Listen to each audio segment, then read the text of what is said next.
All right, everybody. We are back. We are back and we are ready to go.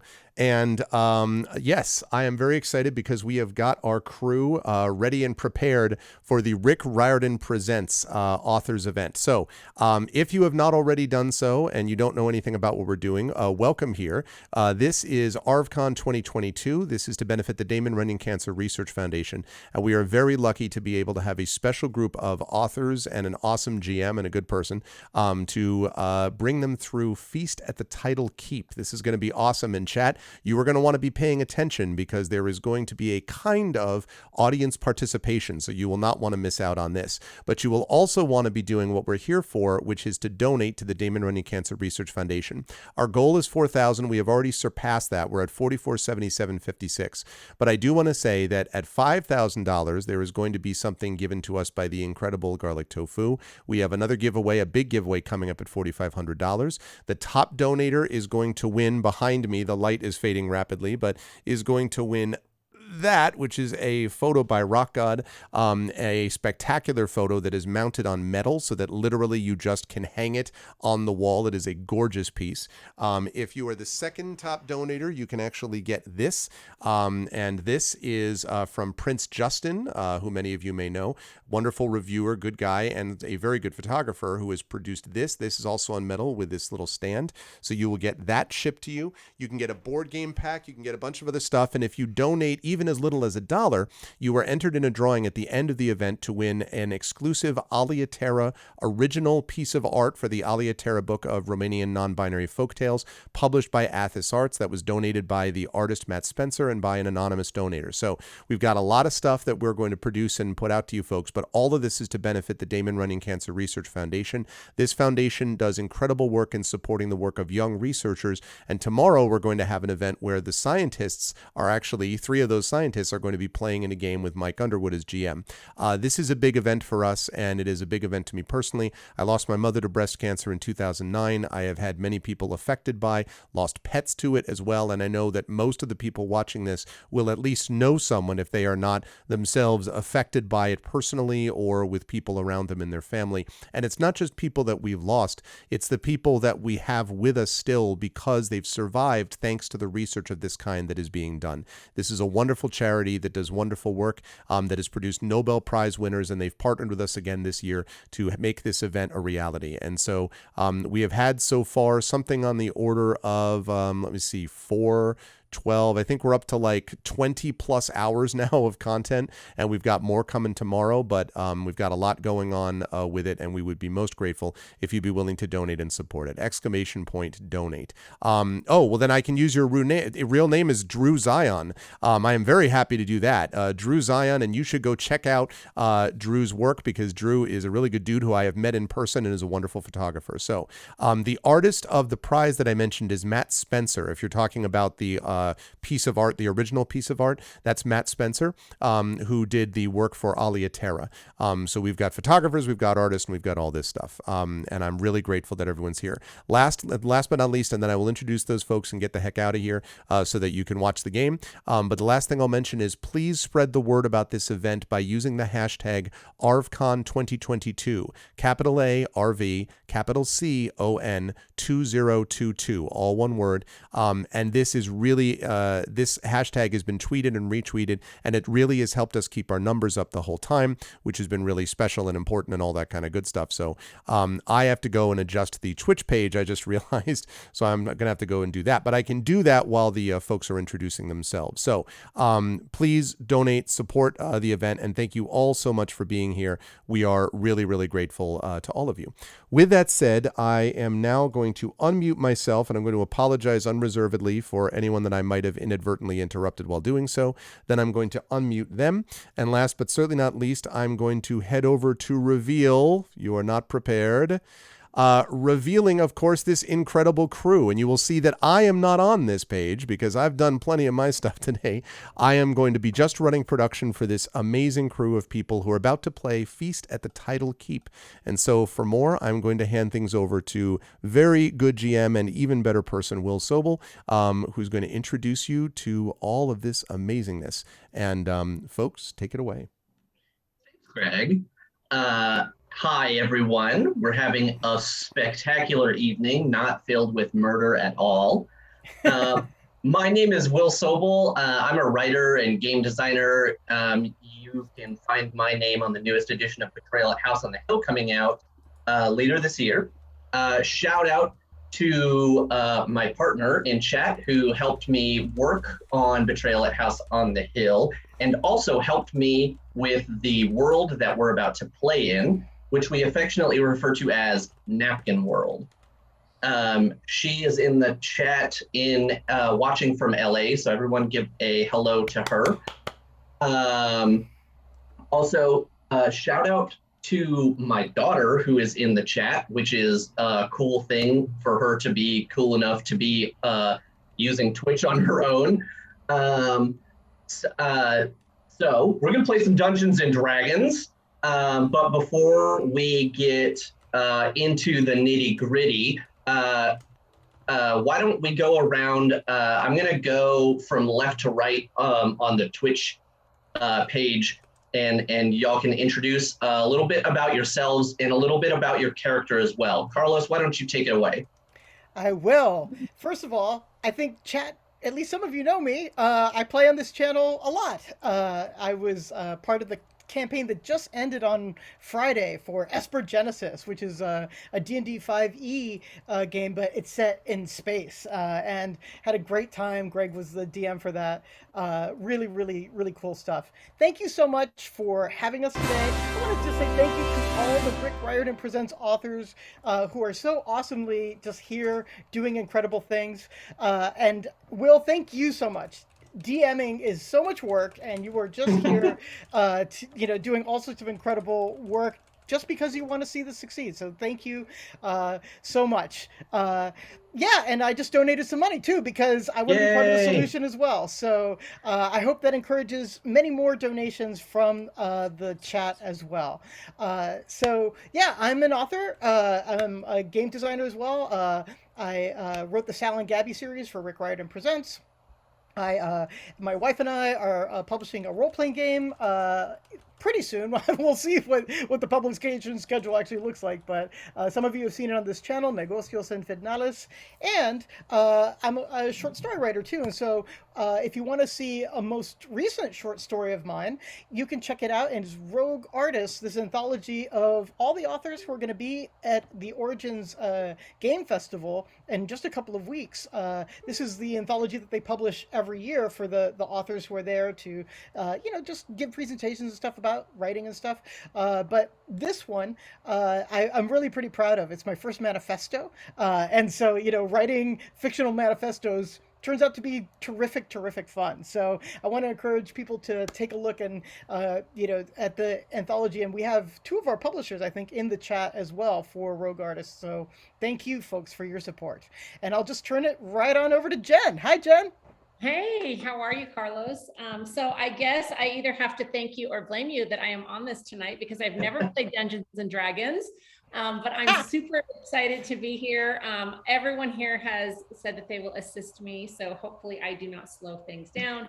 I am JC Cervantes. I am the author of the Stormrunner series under Rick Riordan Presents. A spinoff is coming. The first book, Lords of Night, follows our favorite Shadow Bruja. That comes October 4th. My young adult debut just came out in April, titled Flirting with Fate, and I have another young adult coming out with Disney in July. So it's been really busy. I'm so happy to be here with one of my favorite groups of people. Thanks for having me. Thanks for coming, Jen. All right, Yoon, take it away. Hello, my name is Yunha Lee. I'm really honored to be here tonight playing one of my favorite games. I first got into Dungeons and Dragons back when Thacker was a thing. So I am showing my age. Me too. I write the Dragon Pearl series for Rick Riordan Presents, which is Korean mythology space opera. I've also written adult science fiction, which is the Machineries of Empires trilogy, starting with Nine Fox Gambit. And the character I'm playing tonight is Cheris, who is the name of the character from Nine Fox Gambit. And basically, she's a fighter with a sword and she wants to hit things, and that's really all she wants out of life. Keep it easy. Yeah. All right, Kwame, wrap us up. Take us home. Hey everybody, my name is Kwame Mbalia. I am the author of the Tristan Strong trilogy with Rick Riordan Presents, of which the graphic novel, the Tristan Strong Punches the Hole in the Sky graphic novel, comes out this August 9th. Really excited about that, so look out for that if you're excited. I play one of one of my favorite characters that I think I've ever created. Their name is Nomi Stark. They are a rock gnome, and they love cake so much. I don't know where that inspiration came from. Surely not from myself. I'm not projecting at all. But yes, I'm playing my cake-loving rock gnome in this adventure once again. We resume where we left off in pursuit of the perfect confectionery treat. And do they cut the faces off of their enemies and then? Oh, I'm sorry, wrong Stark. Wrong. Yeah, different Stark. No, this is the multi-billionaire inventor Stark. Yeah, You're confusing it. yeah. It's not the fantasy Stark. It's the superhero fantasy Stark. In gnome form. I also want to let everyone know there is some awesome character art that we are going to be using for this game, that was made by artist Dakota Curry, who you can find on Twitter. You can see the character that Carlos is playing behind him, but also it will be all of the tokens that we're using on Roll20. And Dakota turned this around in record time, which is amazing. So if you dig the art, go find Dakota. Dakota does art commissions for every D&D, Pathfinder, whatever. Just drop him a line and he will slot you in. With all of that out of the way, let's begin the feast at the Titled Keep.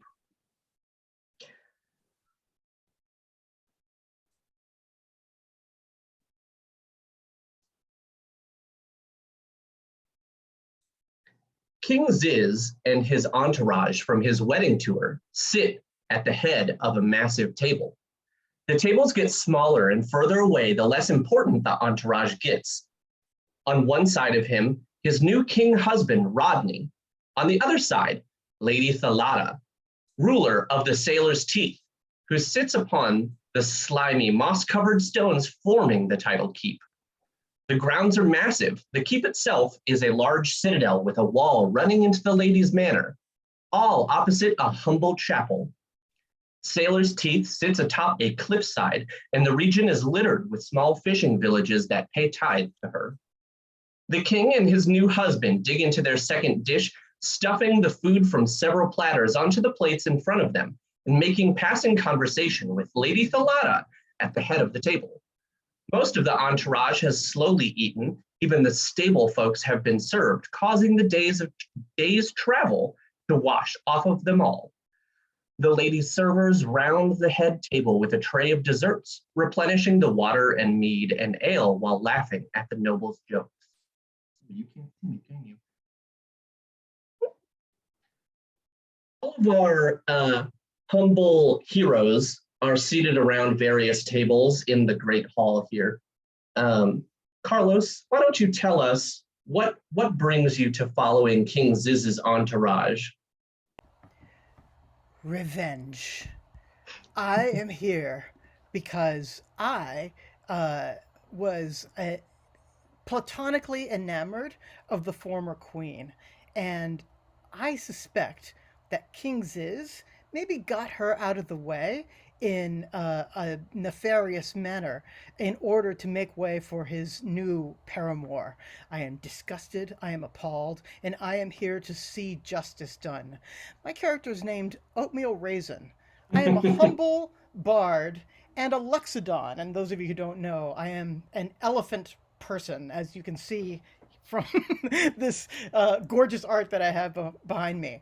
I am very, very, very modestly dressed. Basically, I am wearing an elephant-colored thong, and only adorning my trunk is a golden symbol to the god I worship, Bahamut.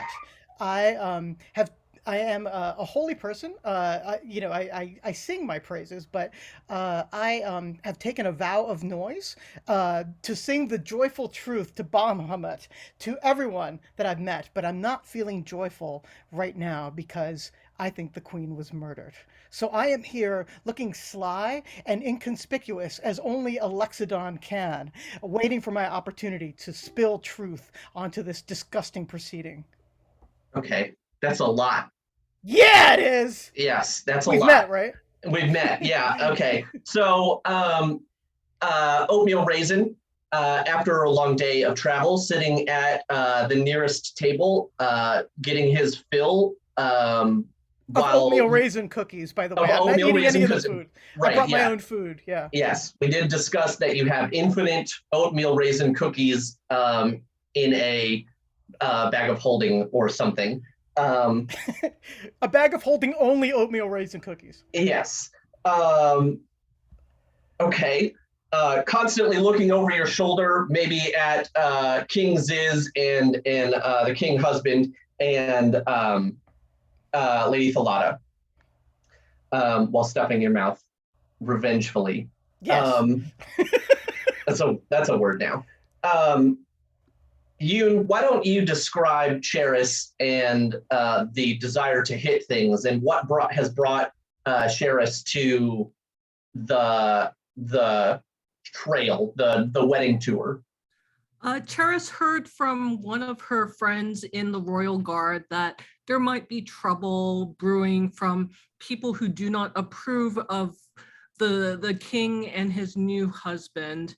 So Cheris is just here to keep an eye on the proceedings and look for suspicious people and hit them if they get out of line. And there is an elephant person who is looking extremely suspicious. So Cheris has his eyes on you, oatmeal raisin. I mean, I'm literally the elephant in the room. Yes. You kind of are. Oh, metaphor. I love you. Okay. Cheris, excellent. Very aware of the elephant in the room. Revengefully looking at people. How about Nomi Stark? What's Nomi? What has brought Nomi on this tour with the king?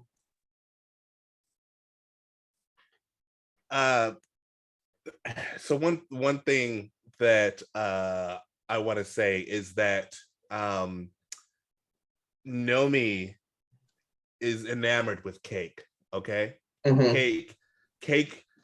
The search for the most perfect forkful of cake, the most moist and succulent bite of cake, is truly the search for nirvana, right? And so Nomi has, like, he looks bigger than he actually is because his pockets, everything, what he's wearing, it's almost like a scarecrow, with scraps of paper falling out of his clothes with bits of recipes scribbled on each of them, right? And so at any given time, he's striking up a conversation with his neighbor, right? And in the middle of it, he will briefly interrupt with, possibly, fold in buttercream, but first must obtain perfect amount of butter. And it's just, scatterbrained, thinking of possible recipes. Nomi is here because in the pursuit of cake perfection, where better to have access to the different rare ingredients, that might be possibly quite expensive to procure than in the entourage of the king with the royal chef, the royal baker. Nomi is hoping to sponge cake some information out of the royal. Did you get that? I got it. It was okay. Yeah, it was. Nomi is hoping to sponge cake some information out of the royal chef. So good you had to go in for seconds. Exactly. Exactly. Okay. And I have like 7 or 8 cake recipes up right now. So sure, we're fully committed here. Okay. So you could say that Cake is to Nomi Stark what the arc reactor is to Tony Stark.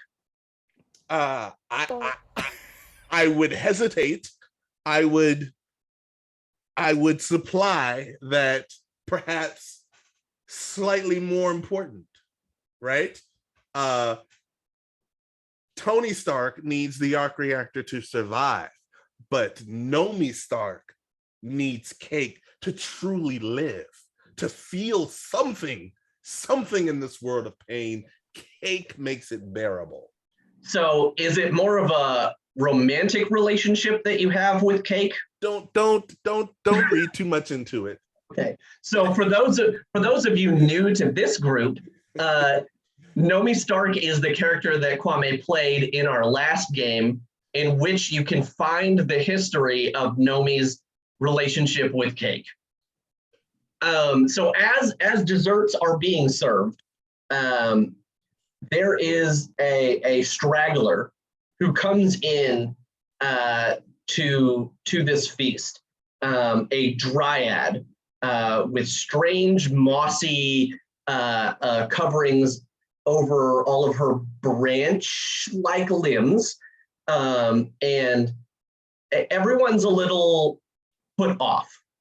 And that's because dryads don't really come this far out. We're going to take just a brief tour of the world, if you will, and I'm going to show you why we call this napkin world. You can see here, with Greg's help of adjusting the camera just a little bit, the world here is drawn upon a napkin.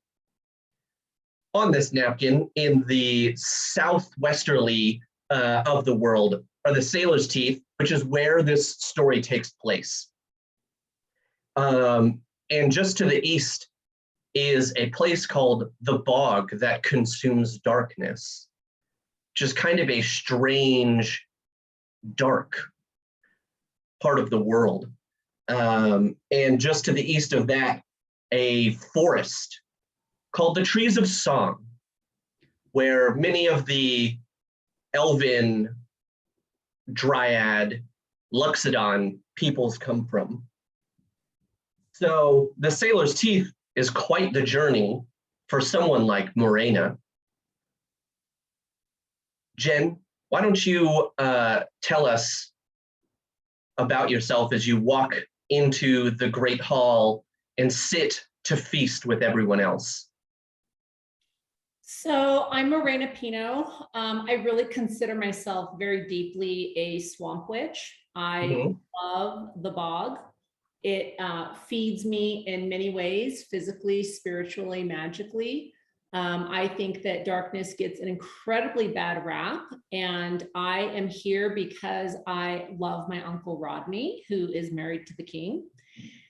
And I have some ideas that I want to put forth, specific to justice and the expansion of lands, because I think that it is incredibly unjust that we have such a tight border, especially given all of the promises that King Ziz has given to myself and the people who live, the creatures who live in the bog. And it is time for our own moment in the sun. Right. So you take your place at one of the tables, and everybody kind of like scoots just a touch away from you. But the food is for everyone. So a server comes by and fills up a glass of water and offers you, a plate of, chicken wings, because everybody knows that the best thing at a fantasy feast is chicken wings. I saw John Noble eat chicken wings, and it's never gone away from my brain. So as all of this, the feasting and the cheering and everyone is talking, there are dozens and dozens of people in this great hall all chowing down, and you can even hear there's some people at the head table who are complaining about taxes and complaining about the border expansion, like Morena is here to bring to the table. And some of the things that you pick up on is King Ziz's commitment to an open borders policy that he has, while some of his councilmen kind of argue with him about what that means for his people and for the nation as a whole. And as everyone starts stuffing dessert into their face and drinking coffee, all of the lights suddenly go out. There's gasps all around the room. You can see nothing, almost as if it's magic darkness that has invaded the Great Hall, and just everything is chaos. The whispers in the casual conversations turn into hushed voices of panic and chaos, where everything just descends into madness. The tables and the chairs clatter against the stone floors of people standing up, trying to figure out what's going on. There are screams, there are shouts now. And as we go into this, I would like for everyone to roll initiative, just so that there is some order to the chaos that is descending upon this feast.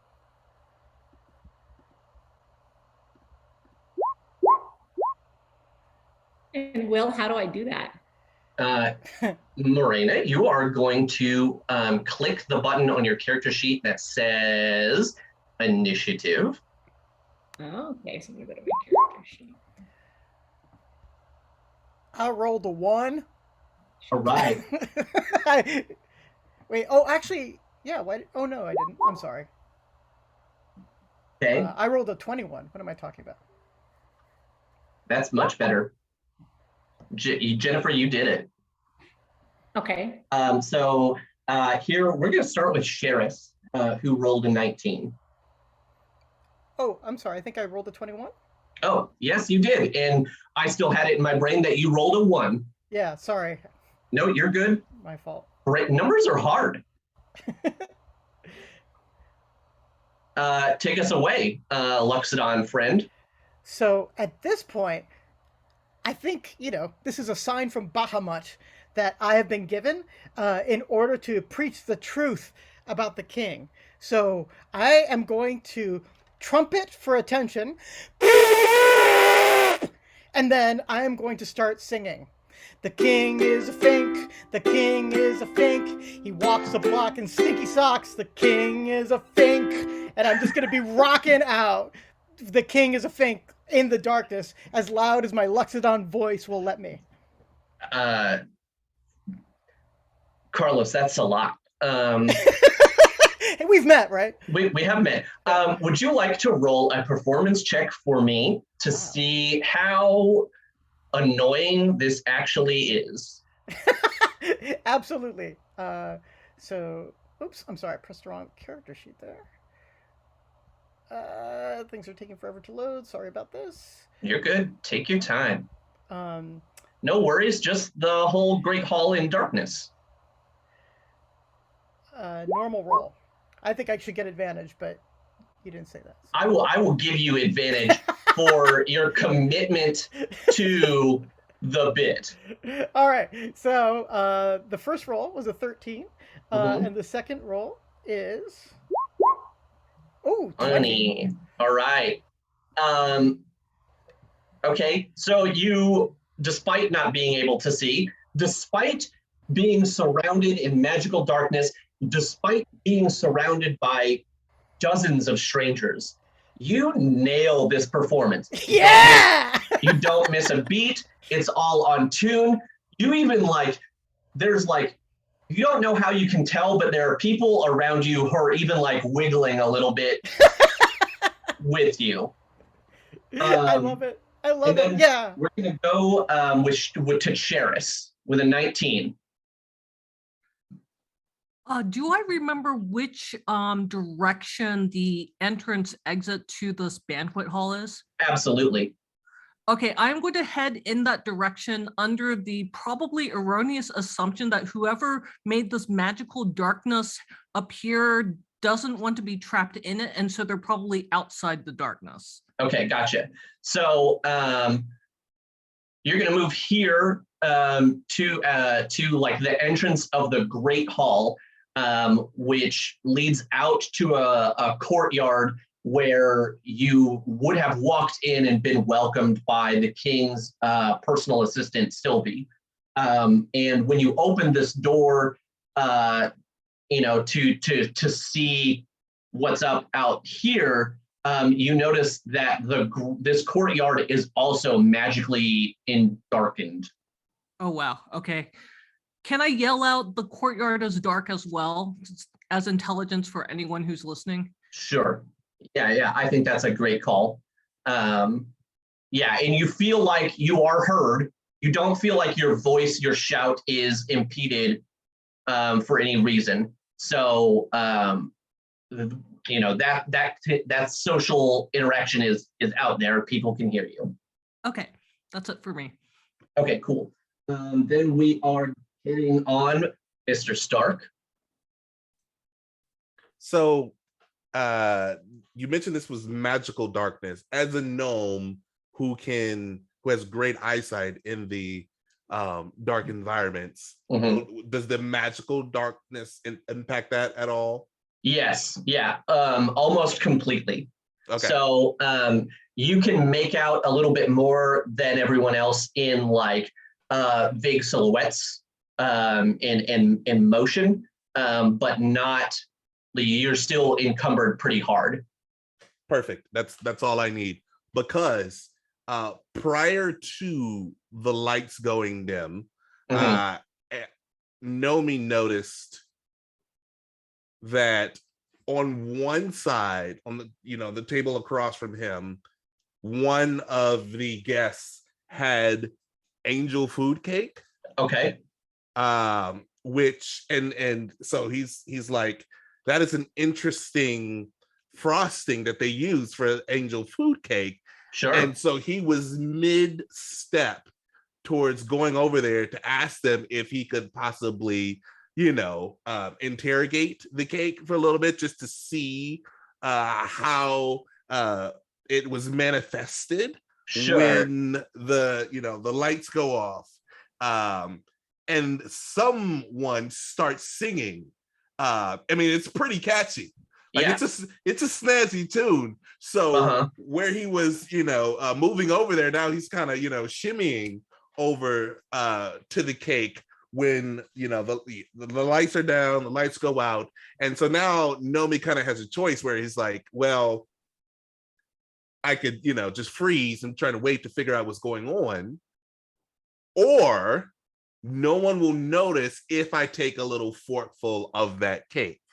Okay. So Nomi's gonna try and sneak some cake. Okay. So before the lights went out, you were like, I'm gonna borrow this but I'll give it back. Promise. And now you're like, it's for me. Nobody wants it. Nobody wants it right now. Nobody wants it. Okay. So what you're gonna do for me is roll a stealth check with advantage because of the lights being out. So that's just rolling the stealth twice? Yeah. Oh, there you go. 21. That gets it. That is successful. So you get there, nobody notices you, and you brought your own fork, obviously. 100%. Obviously. And you're like, since I'm here, I was gonna get like a little bite, and you're like, you do the fork measure where you're like, this could fit in my mouth, and then you reach it back just a little bit more, and you're like, yeah, we can handle that, and cut yourself off a little bit, stuff it in your mouth. And this is some A+ cake.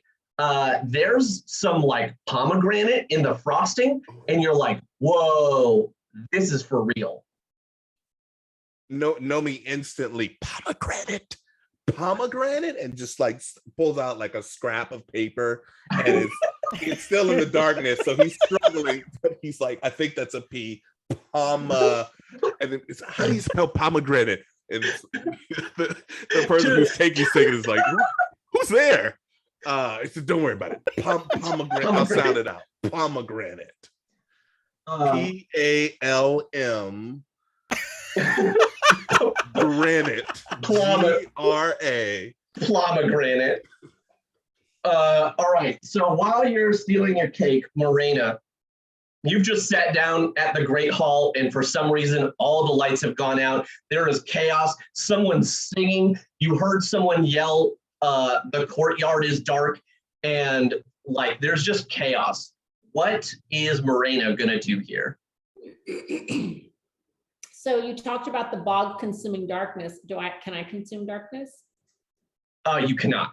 You, I don't think, have those spells. That's just the fancy place, the name of the fancy place that you're from. Okay.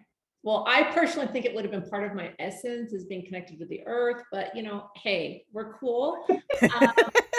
So my first instinct is to surpass the elephant and the cake eating strange one.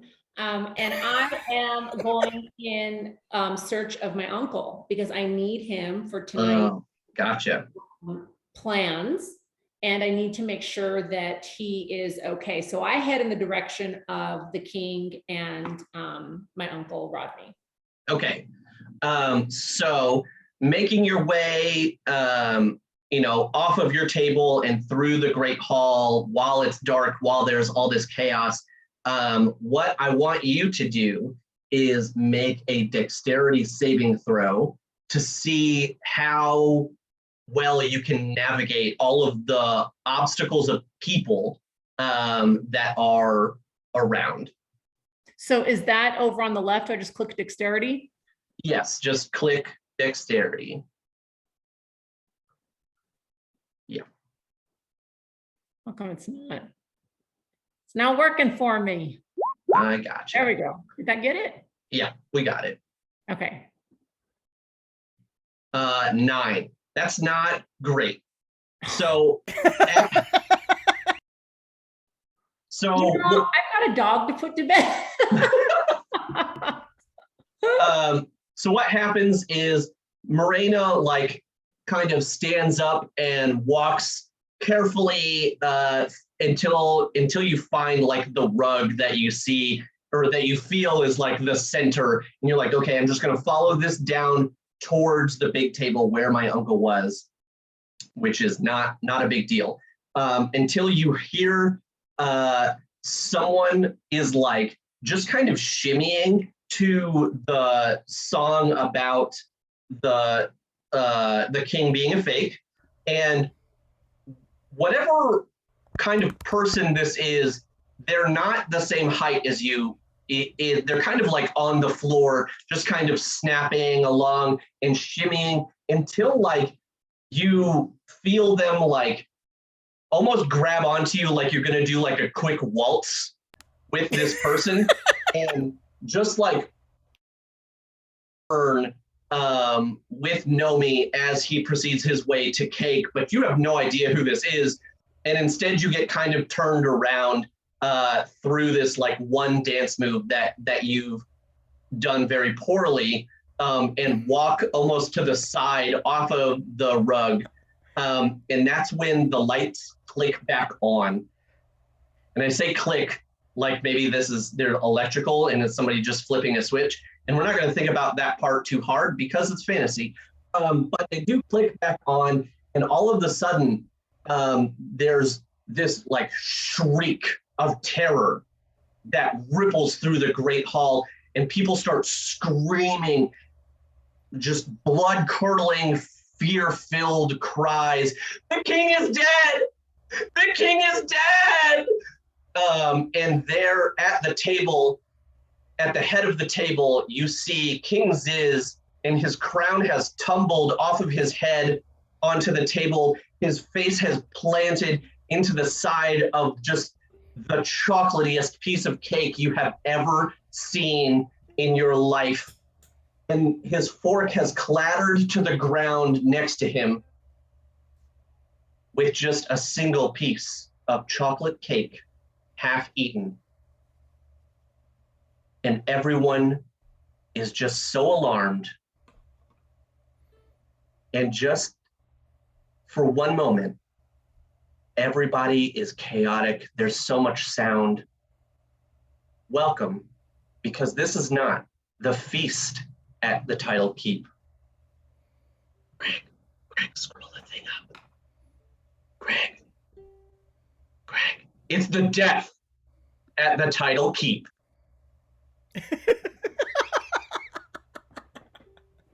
I'll wait for a round of applause. Everybody cheer. Woo! Death! Yay! So we're going to take a little quick pause right here because Greg and I have some administrative stuff to do real quick. Our 4 players were not aware that this is what was going to happen this evening, but the rest of this adventure is actually a murder mystery. And so that you all can donate to this great charity for which obviously a great cause, but I want more of you to donate. And so we're going to put a fun twist on this.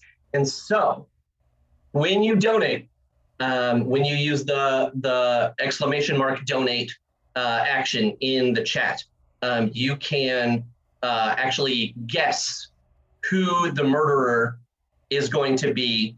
And you can guess among these 4, you can guess among any of the various NPCs that I will be introducing. The world is your oyster. But we are going to get Greg to 5K tonight, and we're going to need your help to do it. Greg has some instructions that he is putting in chat right now. When you donate, you will get a vote. Yes. Thanks, Greg. So, any questions from our cast of players? Yeah, so is one of us going to be guilty? Like, we don't know that we're guilty going in, like, so we have to kind of like play it both ways? I mean, there is already a murderer. Okay, yeah, so there is a murderer. Yes. It might be one of us, but... It might be one of you. Right. It might be one of the NPCs. Gotcha. Okay.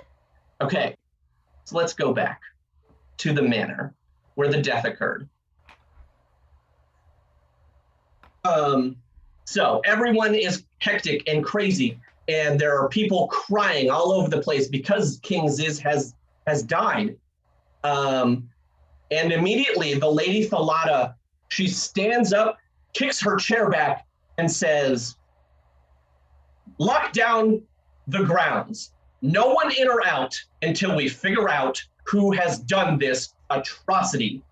And you see the King's Knights and the guards of Sailor's Teeth march out of the manor and lock down everything so that you only have access to the manor, the chapel, and the Citadel Title Keep itself. Now, currently in the manor, you know that it's not quite huge, but the Citadel is a massive place. And you can see the Lady Thalata, she's, pulling her hair out and she's talking to the other council members and she's trying to console King Husband Rodney as all of this is happening. And you see some of the counselors kind of get defensive, like maybe they're being accused of something. And then you see Counselor Dave, who is this lovely guitar-wielding fellow here. And he's just shaking his head, arms crossed, and he's like, "No, we need somebody else to figure this out for us. We need, someone independent. We need someone who is, not from the council, that is not from another, not from an embassy, to figure out what happened here." I'm going to put the ball back in y'all's court now. So the first thing I'm going to do now seeing that the king is dead and seeing the song I was singing like an idiot, I'm gonna just kind of like go, long live the king, long live the king. I am so sad he wasn't bad. Long live the king. And kind of like shrink down as small as my massive form will allow me. Okay, could you roll a performance check for me? With disadvantage this time, perhaps? Yes. No, just normal. Oh, okay. All right. That's very kind of you. I would have given me disadvantage there. I would give you disadvantage, and then I'd give you advantage for committing to the bit again and having a ukulele. So we'll just call it even. Okay, right on. That is a 16. Yeah, that's not bad. It's good. It is good. It does immediately remind everyone in the room that just a moment ago you were making a song about how awful the king was. And so Lady Thalata kind of like gives you the stink eye from afar. Yeah, intelligence is my dump stat, so that tracks. Nomi, how are you coping with the pomegranate frosting over there? So, in light of the proceedings, Nomi he has switched. He has left the person who had the delicious pomegranate flavored angel's food cake, because of how grim the circumstances are.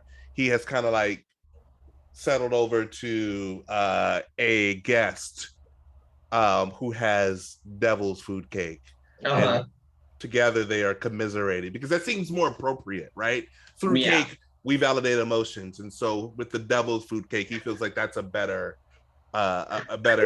representation of what is currently going on. The devil's food cake on your shoulder. Exactly. He's sadly, the guest is so, I'm assuming is not paying attention at the moment. And so, he doesn't realize that he and Nomi are now sharing this devil's food cake.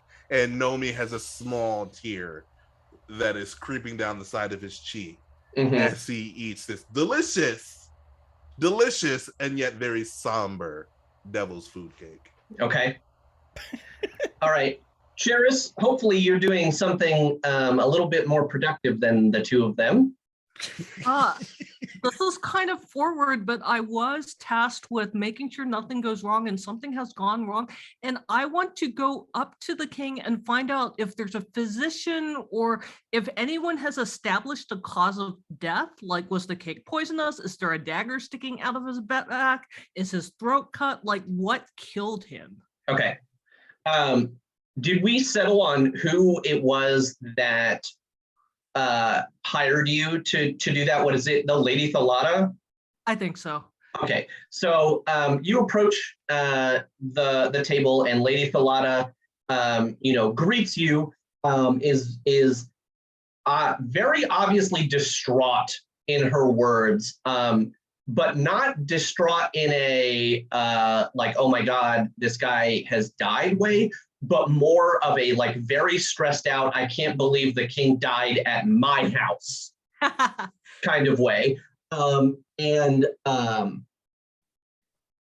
so you can kind of tell that there's a lot of stress in her voice, and she's just, okay, what do you need? The grounds should all be locked down, and I need some other kind of help. What do you need? What can you do something for me? Or I just, somewhere in this guest list has to be someone who is a physician or a cleric. That's the first thing we should do, is have the late monarch's body examined. Yeah. So you're mid-sentence and she snaps and is like, yes, great. Yeah. And she turns to one of her, helpers and is like, okay, so here's what we need. Go through the guest list. There's a physician here in the Citadel. Bring him down. Let's figure this out. In the meantime, you're now in charge of the investigation. while I have to get all this paperwork just tidied up. And her and like 4 of her servers just walk out of the Great Hall with her, and just disappear. Goodness. Okay. I think we need to question people and we need to establish an order. How many people are in this hall right now? So there are 17 people now that Lady Thalata is gone in the Great Hall itself. Well, in the interests of having PCs do things and not NPCs, I think we need to divide and conquer. So we should have each one of us perhaps questioning a group of people and finding out what happens, unless someone else has a better idea. Oatmeal Raisin thinks this is a great idea since it will distract from the, song that he was singing before. So instantly on board. Excellent, a volunteer. We like volunteers.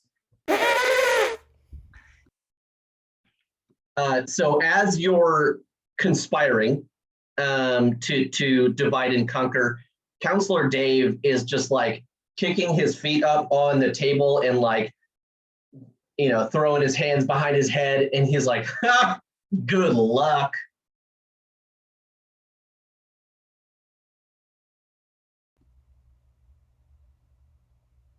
Everybody's ignoring Counselor Dave. Good choice. Morena, you were on your way to see your uncle, and now he is crying over the king's body as many of the counselors work to pull the king from his chair to lay him down flat along the stones. So yeah, I'm gonna make sure that my uncle's okay. He's obviously distraught, and I also want to make sure that he hasn't been hurt himself. Because the first idea is if the king was eating cake and somehow it was poisoned and that affected him, I want to make sure that my uncle does not suffer the same fate, especially as he is now poised to become king. And because I have the ability to sense poison, can I go ahead and check the cake? Oh, excellent. So as you make your way up to the table, you kind of catch your uncle's eyes, and you share a knowing glance, a familial, exchange. But you're stopped by some of the king's knights who hold up a hand and are like, we don't, everybody we need to calm down and get a handle on everything first before we can, let people up here. And I'm sorry, I didn't catch your name or anything. And he seems like he's kind of giving you a hard time, not just because you're coming up, but maybe because also you're a swamp witch. So that's not acceptable. And so I'm not going to back down. Okay. Nope. And being that I have access to certain spells, and one of them being frostbite, can I utilize that spell so that they don't touch me? Sure. Let's talk about how exactly Morena is going to go about the like social part of that. And like, what are you saying to these knights? You need to get out of my way because I have to get to my uncle and make sure that he's okay. Okay. So you're bringing up the uncle bit. Okay, cool. Well, and also from the standpoint, I think from a security standpoint, if they were to think with half intelligence at all, we would all now be protecting Rodney since he is poised to take over the kingdom. Yeah. So I think that's what they think they're doing, is protecting Rodney now from strangers and stuff. But like, as soon as you bring up that your family, he's kind of like, oh, okay, like, yeah, that's fine. Come on through. But he like gives you like the raised eyebrow of like, how is this wood lady related to the new king, or to the king husband.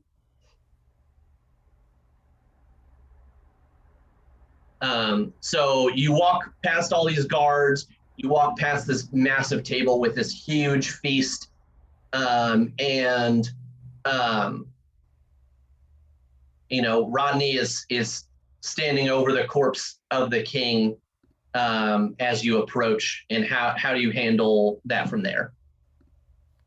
I think that I would offer him, I think to everyone's surprise, I would offer him comfort, and I would ask him to perhaps not show so much emotion, because we need to jump into political action and he cannot be seen as weak. Okay.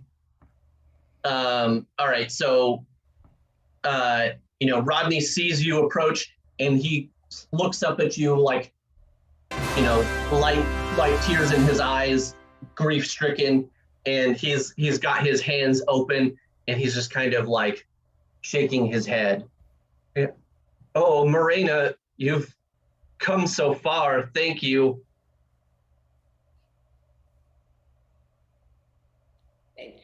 You're welcome. And I left my swamp for this. This is Walk about in the darkness. All you people are stressing me out, especially the elephant and the cake eater. Like, I can't take it. This is why I live alone. So I think that Please, you're causing a scene, Morena. Please. I'm going to check him for poison. I'm going to make sure that he is really okay. Oh, yes. And yes. anything that he's eaten. Yes, please do. And he kind of like backs away, and the guards all back away, and so it's just you and Kings's. And he is laid out on the floor. His arms are kind of like crossed, you know, along across his chest. He's very obviously dead. So you are casting a spell. What spell is it that you are casting? Are my abilities limited by my casting a spell? So if I want to be able to sense poison, do I have to cast a spell to do that? Let's see. What spells did we pick for you?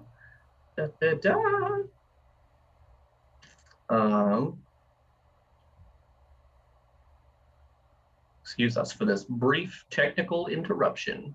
This is what happens when you put a beginner on your team. No, you're good. So you picked frostbite and mending. Oh, sense poison. There you go. Yep, that will work. So what you are going to do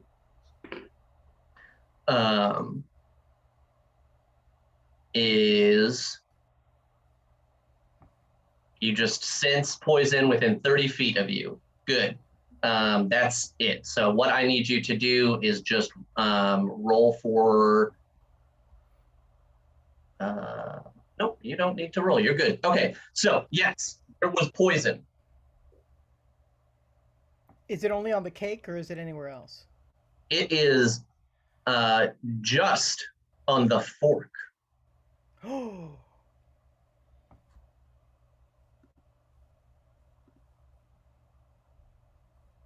Morena, are you telling anyone else about this poison discovery?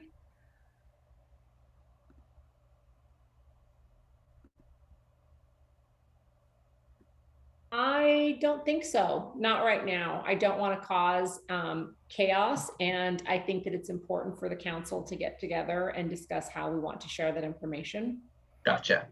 So when I see Morena sort of like examining what I think is the cake carefully, you mentioned that was a devil's food cake, right? Like a chocolatey piece of cake there?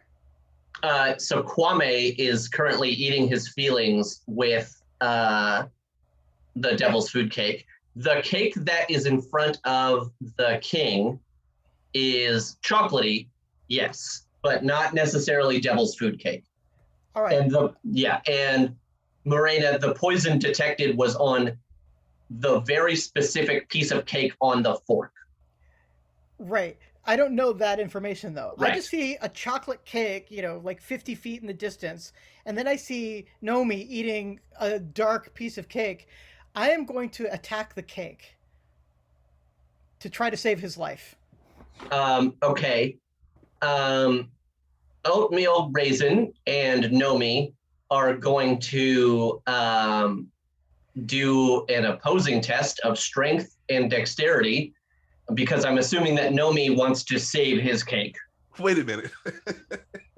Did you just say that the rock gnome and the ukulele wielding elephant character are going to do a test of strength?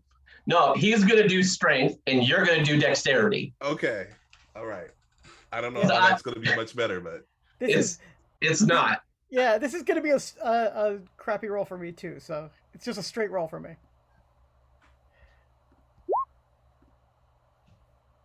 Oh, but I rolled good. Uh-oh, that's bad for you. oh God. All right, let me see what I got.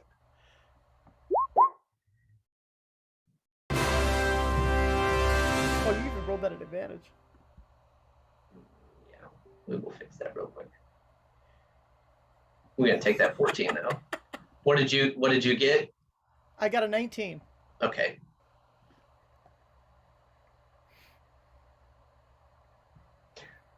Okay, yeah, so you don't get to save your cake, Nomi.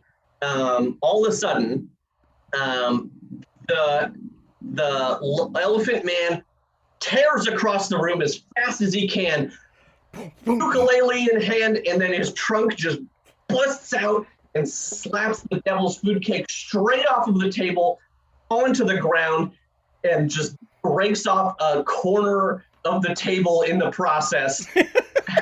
As you just jump back, trying not to get hit, you see the beautiful pieces of chocolatey, spongy greatness just tumble onto the floor, and the plate that it was on shatters, and the shards of plate just mix into the cake itself. I also just want to give a little shout out because we did break 5K. Yay! Good for us. We did it, team. We have helped Greg not only meet his goal, but exceed it. And now the great Emily Bell is going to write a short story for one of you special folks who will be entered in somehow that Emily or Greg can tell you in the chat. And let's get back to Destroyed Cake. So immediately I go up to Nomi and go, "Are you okay, friend? You were eating the poisoned cake."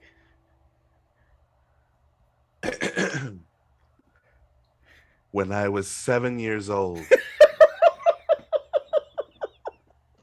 a zombie ripped the head off of my teddy bear. And my teddy bear became a zombie. When I was 12 years old, I was trapped in a landslide. And I had to eat my way out. Bite by pebble-filled bite. When I was 17, I wrote a note to my crush, professing my undying love for her vanilla and marble-streaked hair, for her spongy exterior, for her cheesecake scented perfume, and was rejected emphatically. That might have been All three of those life-altering moments do not compare to the utter rage I feel at the demolition of what was nearly the most perfect cake I have ever tasted. But it was poisoned, my friend. It was poisoned. Didn't you see the king? He died. I'm saying You have poisoned you have poisoned yourself to me. You, sir, are the poison coursing through? But and Nomi just breaks down full on all fours, pounding the floor, ripping his shirt, screaming to the heavens. Same height, just so that we're all on the same page. On his all fours is the same height as Nomi standing. Just to paint the picture of how ridiculous this looks. just imagine, no, this is getting into gum baby territory, but just imagine a gnome the size just of a doll baby, just pounding the floor, beating his chest, shrieking, thinking, he's making a lot of noise. It's really like, and at the end, Nomi just says, why would you do this? But I told you, the cake was poisoned. The king just died eating this cake. No matter how delicious, friend. And Nomi's confused. Nomi's looking at his, stolen bite of cake that he's eating, the devil's food cake. And he looks over at the king and sees the king's cake. And listen, Nomi isn't the sharpest, all right? And so slowly, connections are being made, dendrites and neurons are firing, and he's like, cake, cake, cake, cake, cake, cake, right? So as Nomi is having his mental breakdown in his, mid-cake crisis, Sylvie, the woman who greeted you all as you came in, enters the hall, the great hall, kind of curious about what all is happening. And when she sees Morena over the king's corpse, and she freaks out and just runs through everyone, pushing everyone to the side just to get behind the table and just weep openly over the king's body. And she said, who did this? Who did this? And she looks at Morena and was like, you did this, didn't you? You killed him. You witches just couldn't stay away. And like, while Nomi is like beating his chest, yelling about cake, and she kind of like looks past Morena and sees this gnome just like going apeshit over cake, and is like cocks an eyebrow and is like, what happened here? How has the royalty of our country, our nation, our great nation, come to this? And so immediately, Oatmeal Raisin is gonna go, calm down, my good women. I happen to know that this hag from the forest was next to us. Excuse me, at the I'm not hag. This woody hag, yes. She was sitting right next to us when this occurred, and had no access to the kitchen where she could have possibly affected this cake in any way. You're sorely mistaken. And so you're willing to vouch for this swamp witch? That's yes in Loxodon. It's awful loud and annoying, but she's under your protection, I suppose, until then. Until we find out who or what truly caused the king's death. All right. I kind of turn to Morena, and I'm like, hello, my name is Oatmeal Raisin. Would you like a cookie? Extend an oatmeal raisin to her. No, I do not want a cookie, and I do not need your protection. Please back away. And I do. I back away 2.5 feet. I say, wasn't my idea. Anyway, I just want to make sure you weren't blamed for something you didn't do. Thought I'd vouch for you. Well, justice will prevail, and I do not need protection from an elephant. Right. Whilst the two of them are having it out, Nomi pulls himself to his feet and staggers up to where the king and is it Sylvie is still standing there? Yes, Sylvie. And Nomi is like, I am sorry for your loss. I too have lost something today. Oh dear Lord, the drama. Why is the king's body still here is what I want to know. This is a crime scene. We can't let them take the body There are until too we many investigate. people around. The king's body has got to be taken somewhere else. Too much evidence, too many problems are going to be a part of the crime scene. Like, how are we roping this off? How are we keeping people away? Well, there are Where's guards. We Charis? should tell- Where's Charis? Here, ma'am. Come on, do your job. Yes, ma'am. Charis draws her sword and says, everybody back off 10 feet from the king's body. Love Charis. Okay, so Cheris, roll an intimidation check for me, please, with advantage. Roll high. Do I even have intimidation? That's the question. It's on there. You know.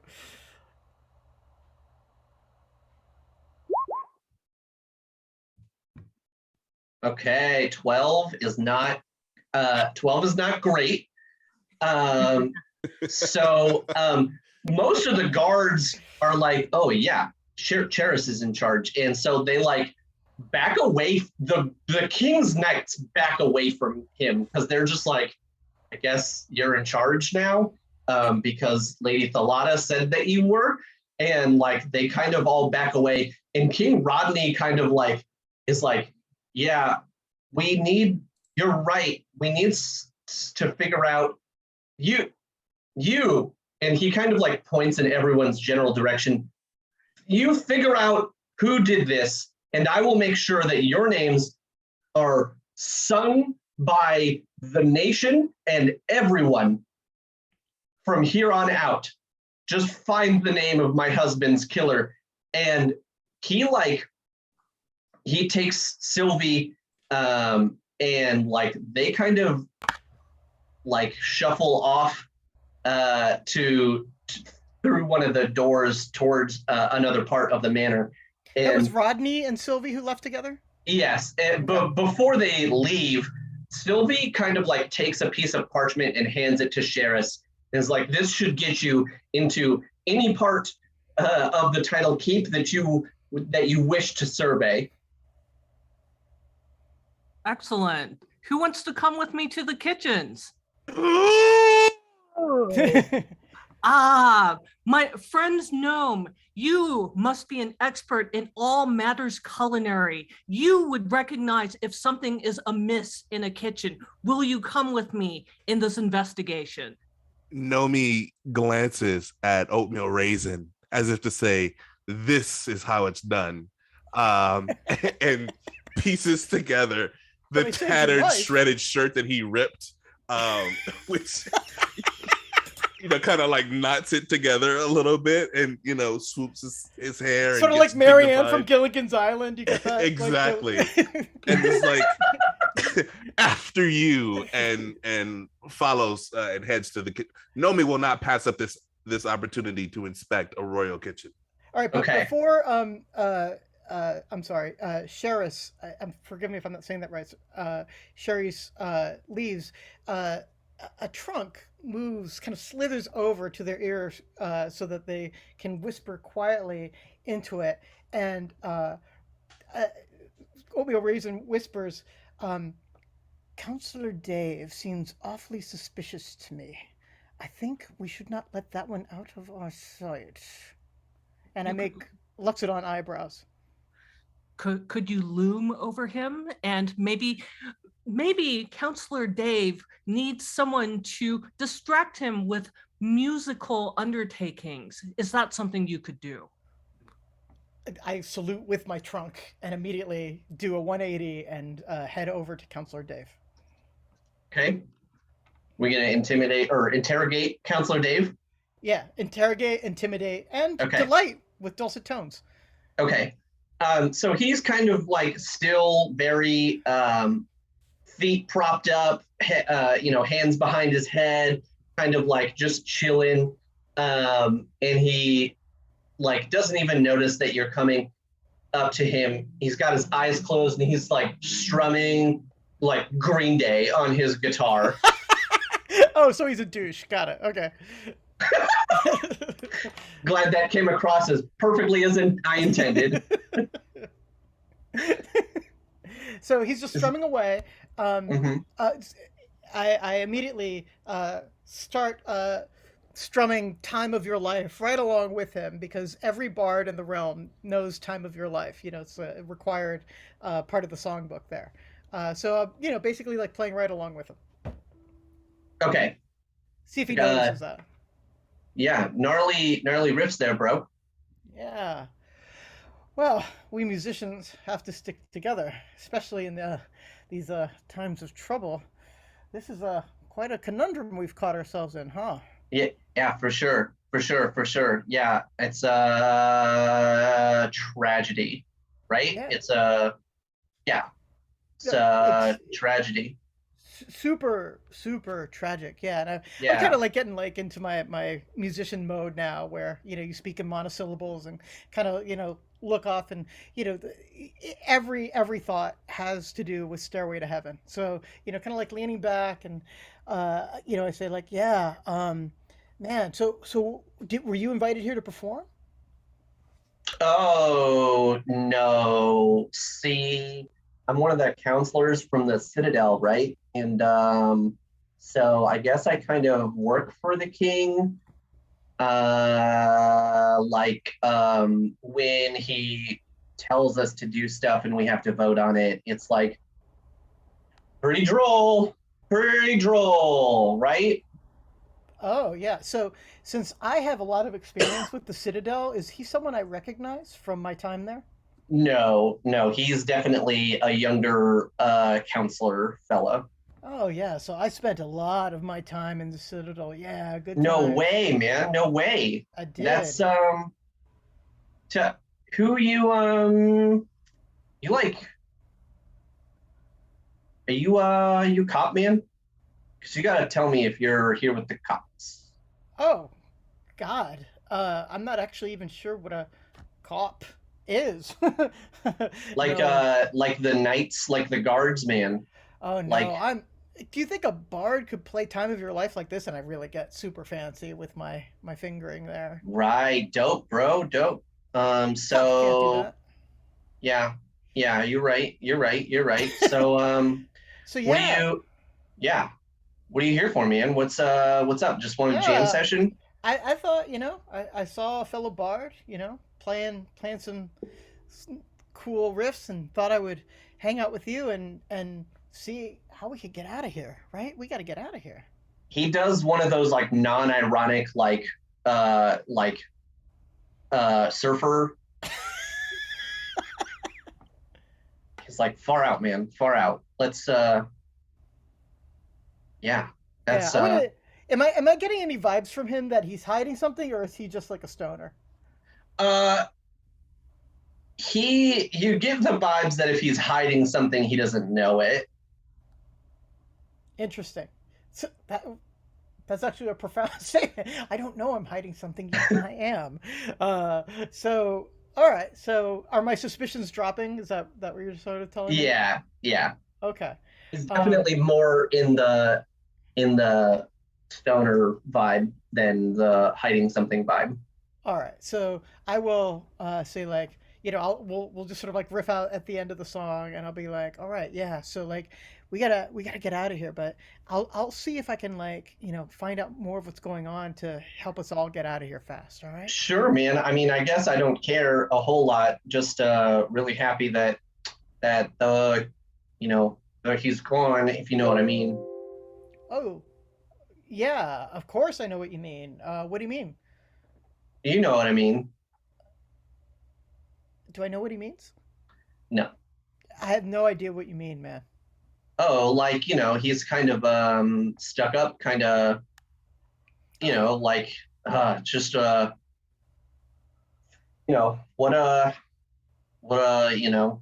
you know what I mean. yeah, like he's so like regal, right?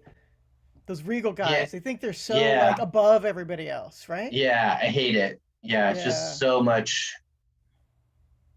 You know what I mean? Yeah, I do. Do you know how to like do poisons?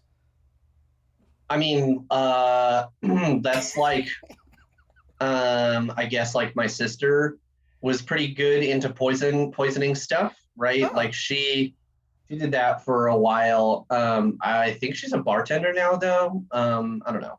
oh, cool. Is she working tonight? I mean, I don't know. Fantasy travel and stuff. She's back at the Citadel. And like I haven't talked to her in 2.5 weeks because there's no such thing as telephones. Right, right. Um, right. Yeah. So like she's not working the bar here tonight, is what you're saying. No, no, no, definitely no. Oh, This place is a bit uppity for her. gotcha. So what kind of poisons did she give you to travel with? Oh, to like protect myself against I guess smart people. Oh man, Um, I hate those people. Yeah. God, they're so lame, you know? Oh, God, smarts. What is Yeah, that good for? Hey, I yeah. tell you, I'm a little short on poison. Could I like buy some poison off you? It's in my in my bag. And that's not like here with us. I think it's probably like in the stable with Okay. like, the stable bags and stuff. That's where all my luggage is. Cool, man. Well, if you want to sell me like a little poison, like I could use a little bit, you know. So many smart people around. Right. Yeah, for sure. Yeah. Hit me up when all this is over and I can get to my bag. But like they're telling me not to leave. So I'm just kind of like chilling. Hopefully the servers will start bringing out food again. Yeah. And that'd be great. Like I could Yeah. use some chicken wings. I saw that little dude eat some cake and I thought like, man, cake sounds pretty good. Yeah, it killed the king, so maybe stay away from the cake for right now, but you know, you might try, chicken wings. That sounds good. I mean, yeah, whatever. I mean, cake still sounds delicious though. You're right. No argument there. All right, man. Just play lots of Green Day Yeah, all for your sure. life. I'm All gonna right. I'm gonna go into Wake Me Up When September Ends. Um, All right. And I will go look for a pair up of proof against douchebaggery for you and bring it back as soon as I find it. And you yeah, take off. yeah. Okay. That was the worst drug deal I've ever heard go down. You by worst you mean best, of course, right? No, it was pretty bad. Sell me some poison. Yeah, sure. So I come back to the group, trying to be chill, but I'm making one of these faces. I'm like, like I got a secret. And Uh-huh. so, basically my trunk, in its Ophidian slithery way, heads over back to Sheris, or Charisse, forgive me if I'm saying that wrong. And basically I whisper, I may have found the poison. It might be in the stables. Um, What so were we doing while this drug deal went down so Right. I blatantly? I have I have no idea. I like Morena, I think, was like, yeah, go talk to him, and then it turned into a drug deal, and I just lost track after that. So I I guess it's was headed to the kitchens with Nomi Stark. okay. Oh, we're gonna do a split the party thing. Cool. All right, love it. Always. In that case, let's bring Nomi and Cheris.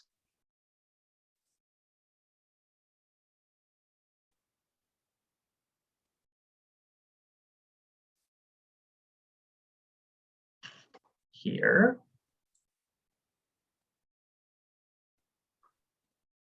Ta-da. Uh, maybe.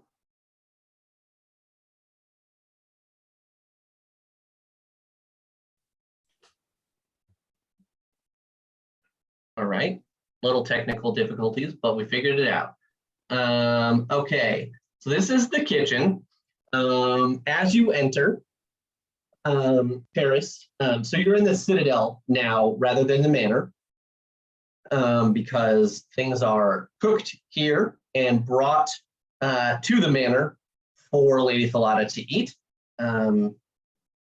which tells you something about her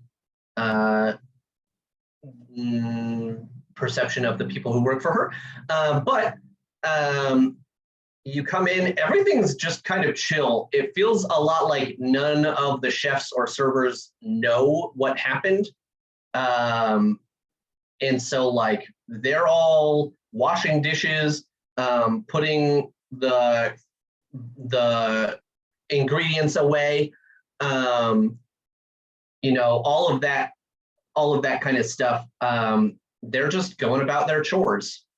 I brandish the writ from Lady Thalata and say, hello, I have an urgent request for more of the king's cake. He loved it. He thought it was the most brilliant cake that he had ever tasted.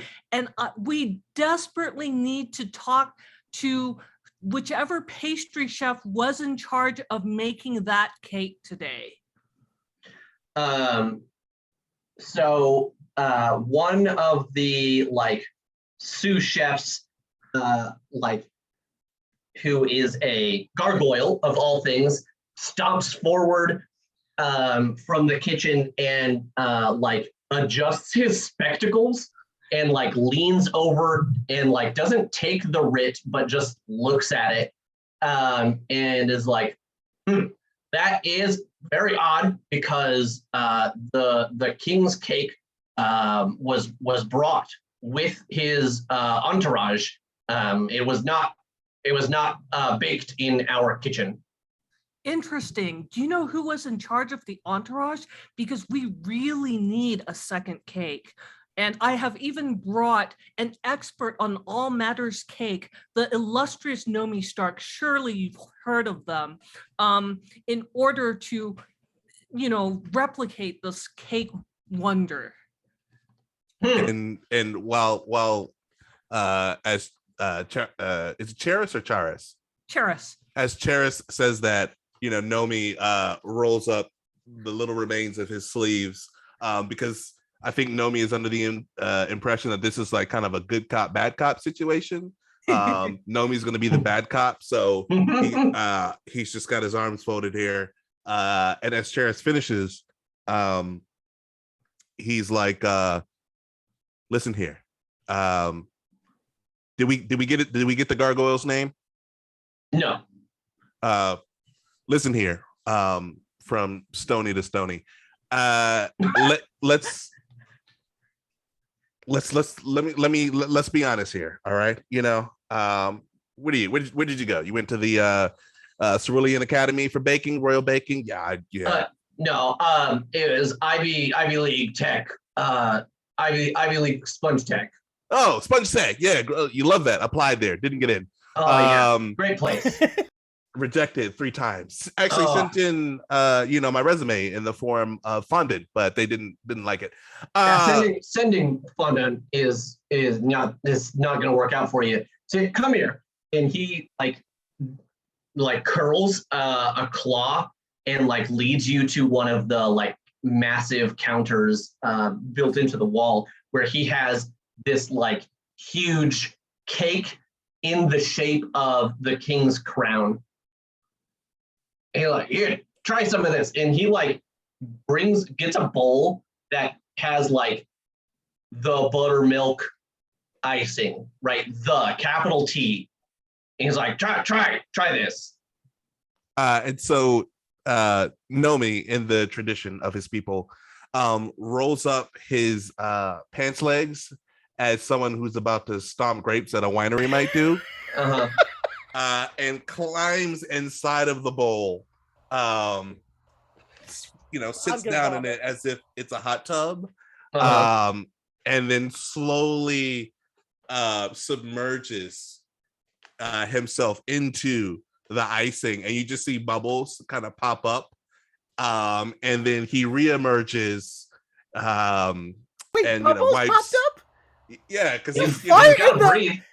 He's got to breathe. No, Carlos, he wouldn't besmirch the icing like that. And Nomi emerges, just covered in icing, like Blade emerges from the pool of blood, and just licks his fingers and says, quality, butter, cream, milk, salt, a hint of vanilla, churned 3 weeks ago, chilled in a stream, not in an ice box. 4 out of 5 pebbles. I've had creamier, tastier, but whoever whipped this together, stellar craftsmanship. Stellar. Love it. You also taste just a hint of cinnamon. Cinnamon. Cinnamon and buttercream. Cinnamon. And this throws Nomi for a loop. Cinnamon. The gargoyle takes the whole bowl and hands it back to Cheris as Nomi. Is Nomi still in the bowl? Yes, 100%. Okay. Perfect. Yeah. Wonderful. He's handing the bowl with Nomi inside, covered in buttercream, back to Cheris. Hey. As he's still muttering to himself, cinnamon. I set the bowl gently down to the floor so that Nomi can emerge at his own time and pace. One must not hurry genius. Mm-hmm. And I say to the gargoyle, I'm really sorry, I didn't catch your name. Who is responsible for coordinating with the king's entourage and any food that was brought in from the outside? Oh, well, my name is Sed. You can call me Sed, as in sedimentary. And we coordinated with someone on the king's staff. I can't remember her name, but she was a half-orc that was in the entourage. Really wish I could help you out more than that. You are artisans who are used to crafting beautiful icing sculptures. Could you make an icing sculpture showing us what this half-orc's face looks like? Yeah, I could do that. I could do that for you. If the little fellow wouldn't mind help, otherwise it's going to take me all day. Nomi, I understand that the cinnamon is a most unusual ingredient, but with your help, we can be on the trail of this mysterious half-orc. What do you say? Cinnamon. Cinnamon. What's sure. Yeah, absolutely. 100% cinnamon. And that's, he climbs out of the bowl, just flicking it off and leaving little trails of buttercream icing, footsteps as he, heads to do what needs to be done. Still muttering. All right. Nomi, can you make a performance baking check for me? 100%. Take advantage with your friend Sed.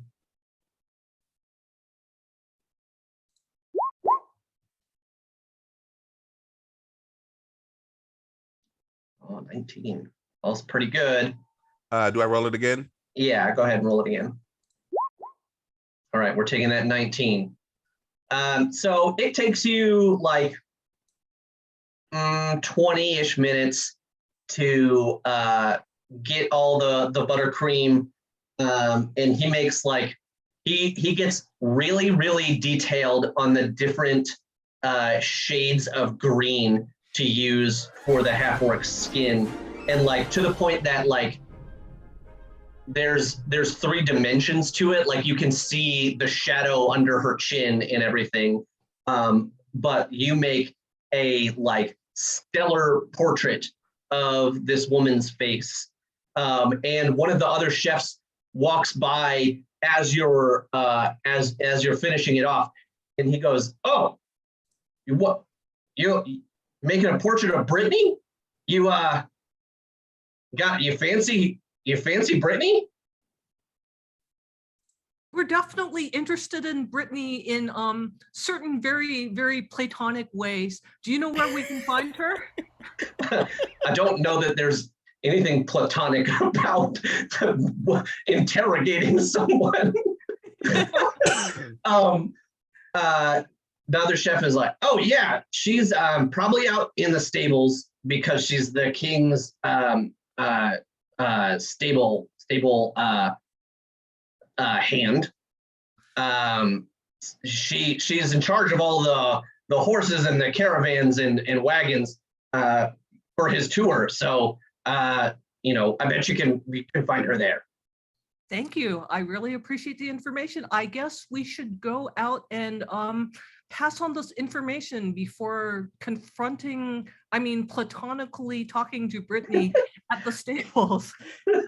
Just then, Oatmeal Raisin comes in and goes up immediately to both of her comrades and says, "I think we should go to the stables." Can Nomi shriek and guard his nearly finished masterpiece as Oatmeal Raisin blunders in?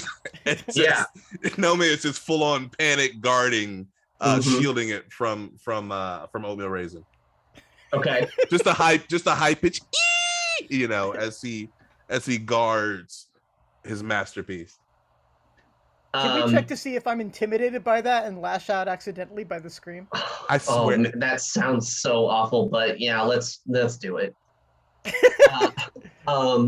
Let's see. Oatmeal Raisin, make me a wisdom saving throw, maybe? Sure. Actually, among my stats, that's not a bad one, so. Oh, sorry, 1 second. Wisdom saving throw.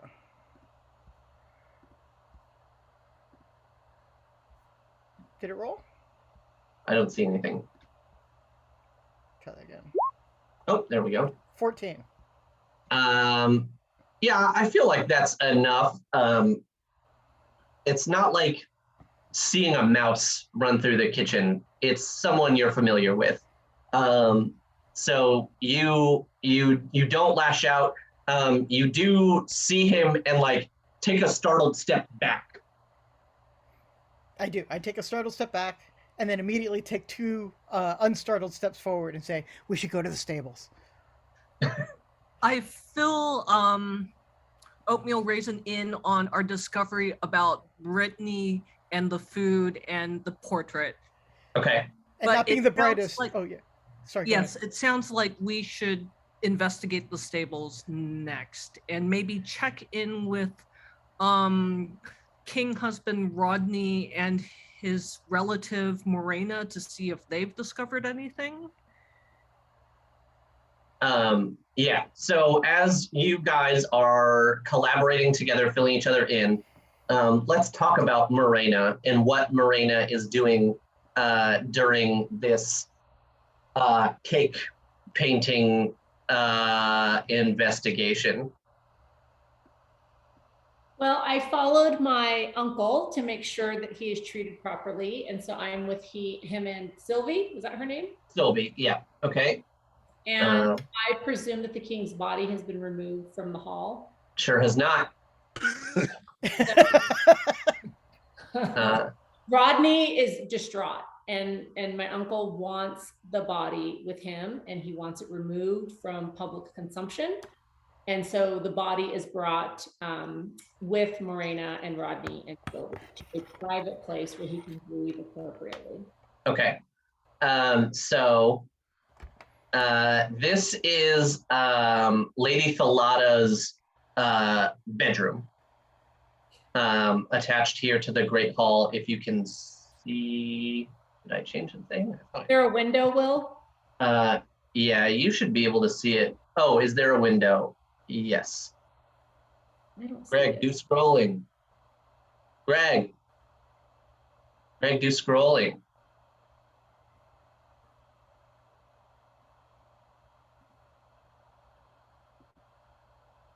Thank you, Greg.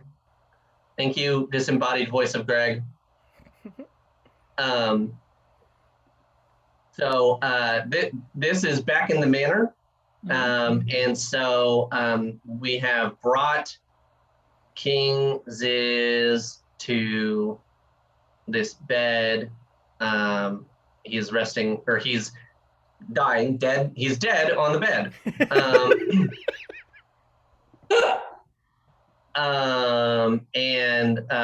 So this is a full grieving situation. There's Lady Thalada, King Husband Rodney, Sylvie, and you all in here so that Rodney can mourn in peace.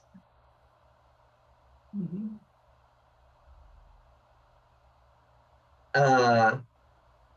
It is a big map, Greg. Yes, I'm sorry about that. It's actually 6 pages if we use all of them.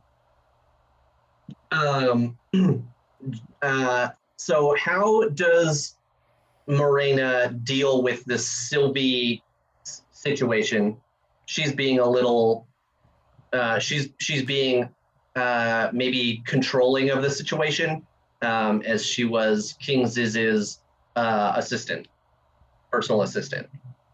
And what do we know about her? Nothing. You know nothing about her other than her occupation. Okay. Does Rodney know anything about her? Yes, they would have spent a significant amount of time together. Okay. And so I think the first thing I would do is open the window because I'm so sick of being in all these stuffy quarters and I need to smell the earth and the trees. And yeah. So I open the window and of course I go back over to my uncle, who is really now at this point kneeling at the bed, and he has his head in his hands and he's weeping openly, much more so than he was in the hall.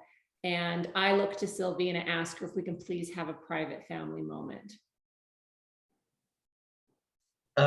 She hesitates and is like, normally if you'd like to have a moment with Rodney in another room, we can arrange that.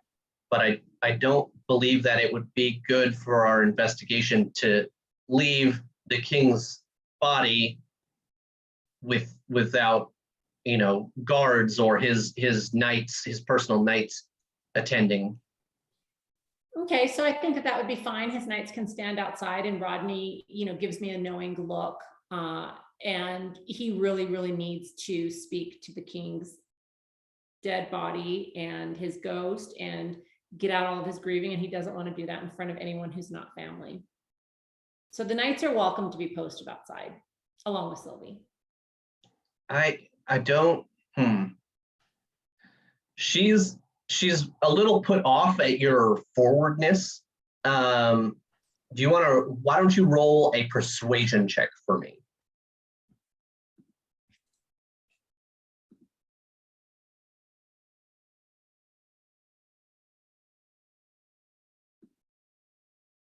Did it roll?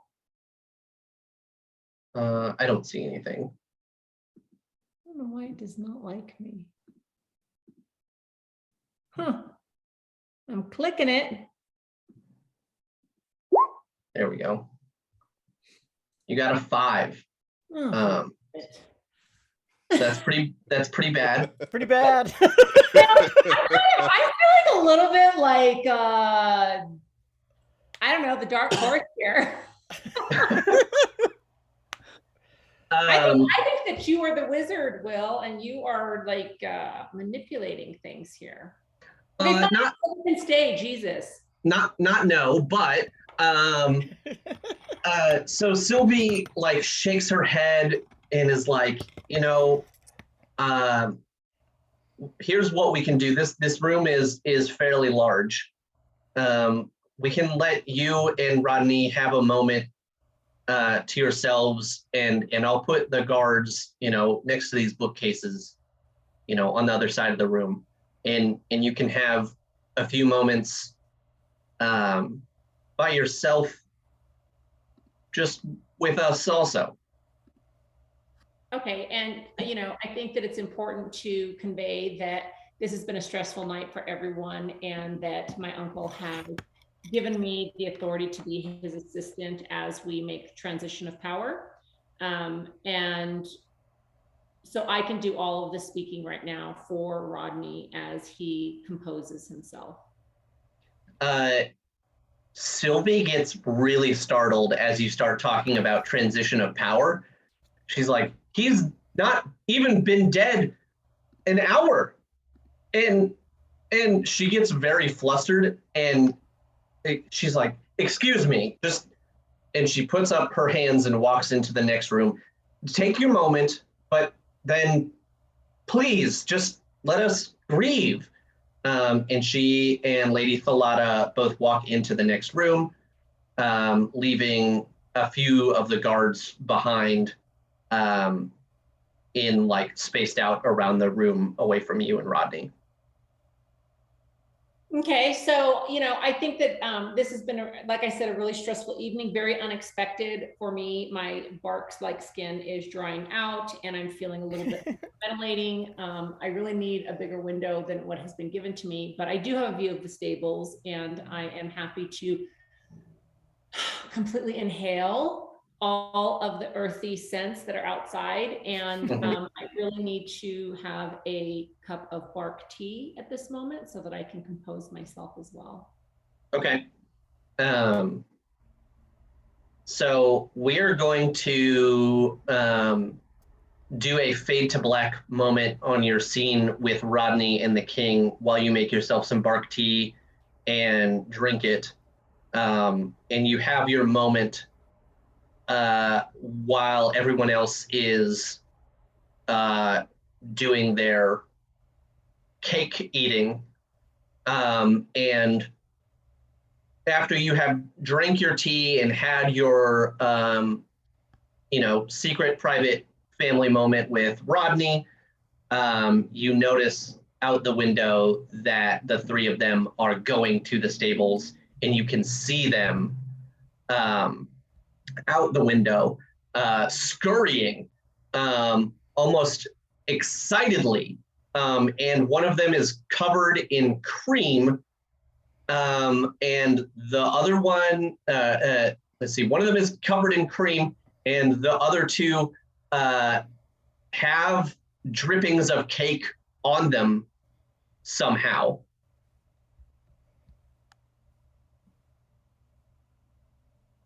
Well, I think that that little gnome is actually kind of cute.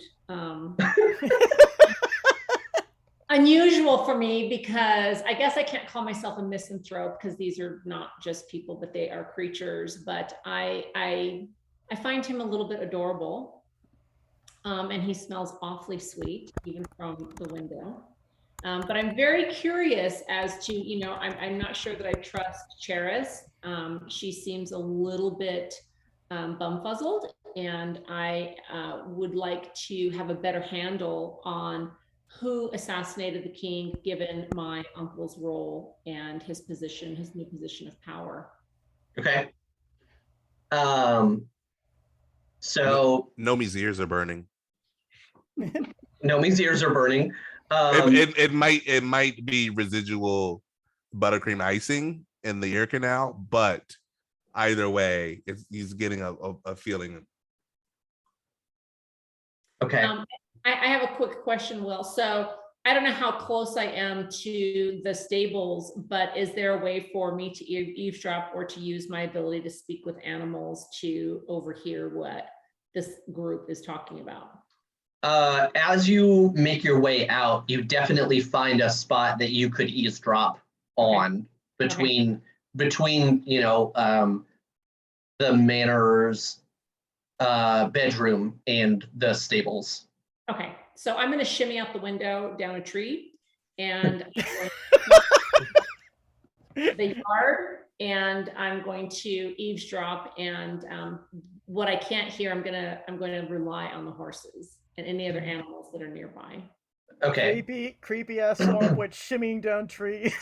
Yeah, I will say, Long branches I going. know! It's like, "Ah!"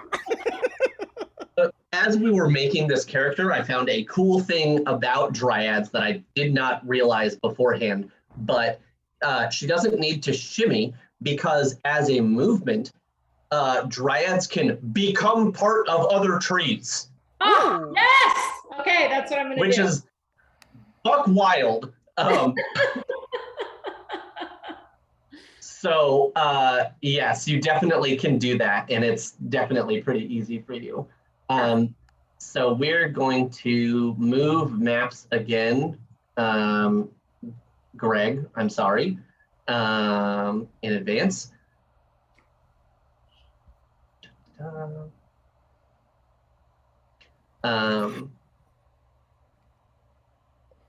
Don't mind the bloody things. I don't know. Oh, I'm why. minding. I am minding them. They're actually just part of this map, and I can't get rid of them. But this map I bought on Drive-Thru RPG, and it is the handiwork of someone else. So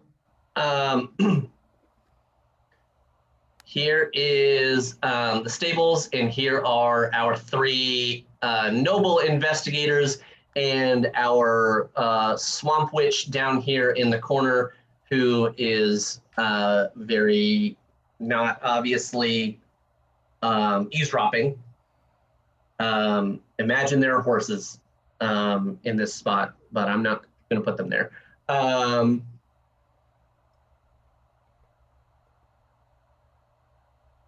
Have we considered the possibility that Will killed the king? Well, you know, Greg, in a way, Will, the DM, has killed all of us a little bit. Very profound. Thank you. We're all a little dead inside. And it's my fault. And I don't make any apologies. So the three of you have made your way to the stable, buttercream included. So why don't we do a little bit of that investigating that the three of you are prone to do? Sheriff, take it away. Is there anyone guarding the stables or in the stables or a person? Yeah, so there's one person, and it is a half-orc with very, very, very long red hair. And she is brushing horses, minding her own business. She doesn't even make any kind of notice that you have arrived. Hello there. Huh? What? Aren't you supposed to be eating the fancy food inside? We have some questions for you. Does she turn around? Is her face familiar? So anyone who has been traveling into the wedding tour the past couple of days would recognize her. She is the like head of the king's horses carriage, the travel commissioner. Does she also look like the fondant sculpture that was done in the kitchen? Okay. Yes. Just very quickly, Oatmeal Raisin, in his sly and sneaky way, is going to use his lithe and lissome body to step away from the conversation and look for Counselor Dave's satchel or bag. Okay. Roll an investigation check for me. Will do.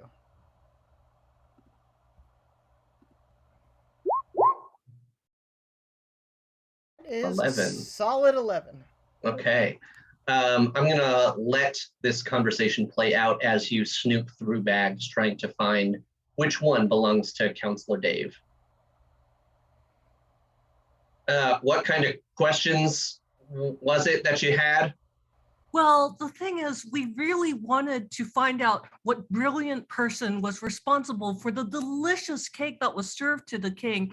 And the kitchens told us that it had been brought through the king's entourage. What do you know about this? I have no idea. I just take things out of the wagon and put them where they're supposed to be. And then when we leave, I take the things that the lords give us and I put them on the wagons so that they can be transported back to the Citadel.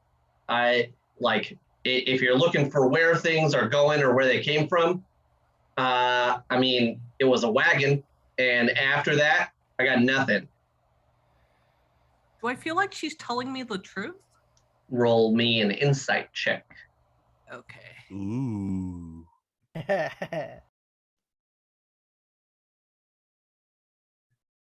Oh, wisdom is my dumped stat. This is really interesting. Oh, -1. I love it. Oh yeah, I believe everything she tells me. It's chill. It's chill. Uh-huh. You believe everything she tells you, yeah. Nomi, I don't think we need to disturb this good woman anymore, unless you have some cake-related questions for her. Meanwhile, while this is all going down, did Nomi bring the fondant sculpture or image sketch? I'm assuming that Nomi would have gotten back in the bowl and asked someone to carry the bowl with him in it. As he's so Nomi has the fondant, right? And he's just like, he's a little disgruntled because he's looking at the fondant and then he's looking at the half work and he's looking at the fondant and he's looking at the half work and he's like, the details, there's something when the light strikes the hair. I don't know. No, it's, and he's like, an artist engaged in his craft.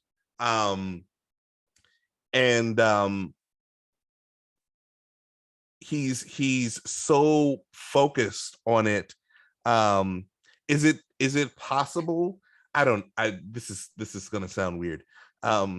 Is it possible in his Zen focused, heightened senses as he is working with cake, right? And cake adjacent consumables. Confectionery.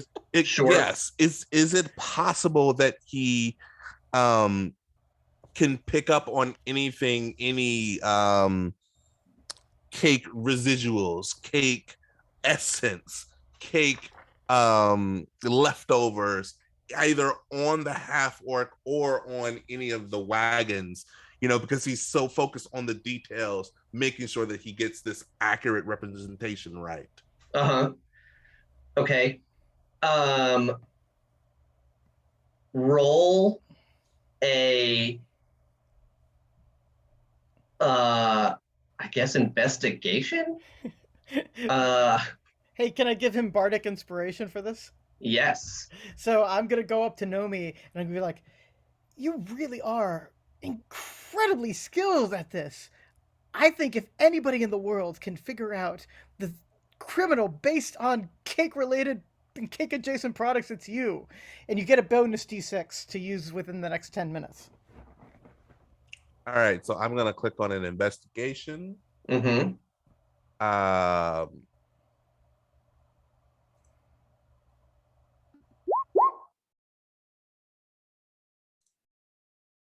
And then do I roll another D6? Yeah.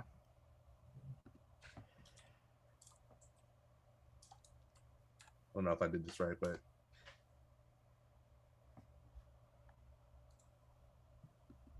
can I just do it from the character sheet? If you go to the left-hand side of the screen, there's a D20 symbol, and if you hover over it, it will bring up a menu of different dice you can roll. Oh, on the actual, there you go. It just clicked the D6. Yep.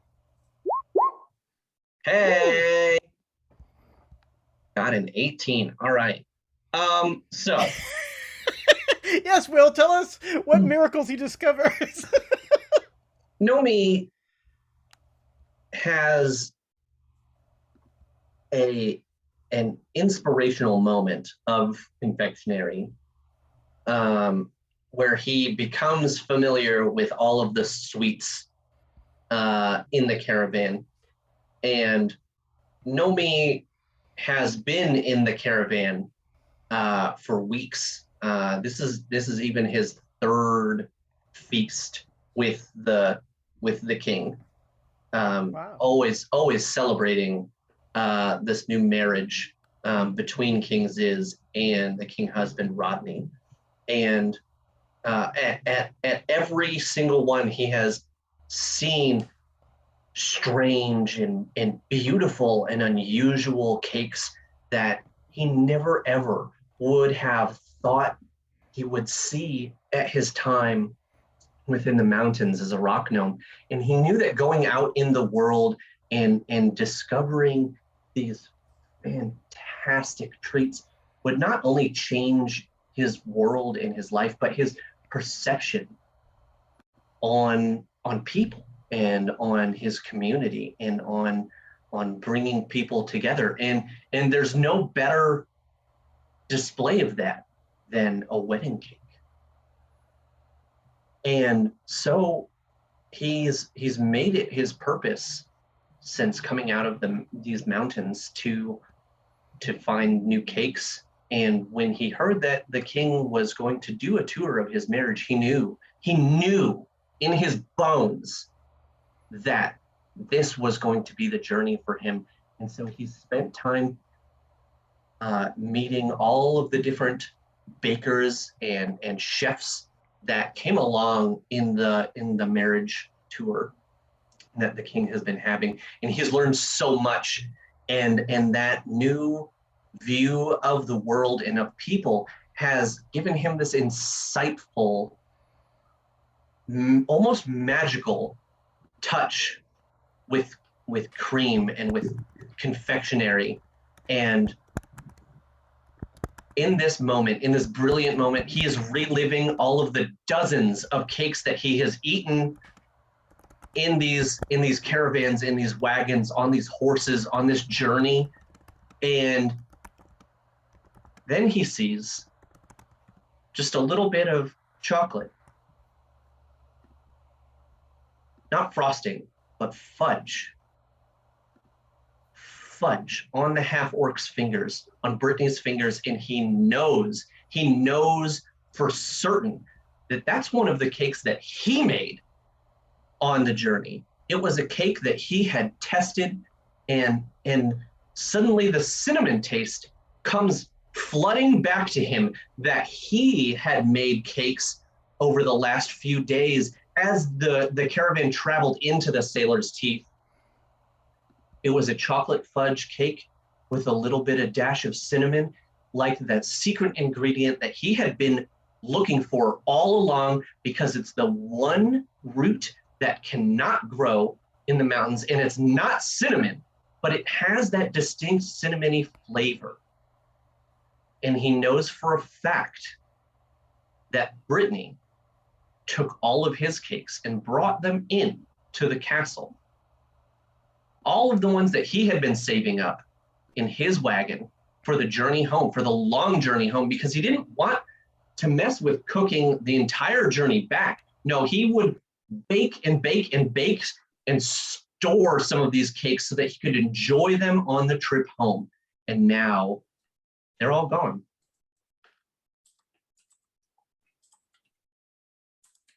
So the as Nomi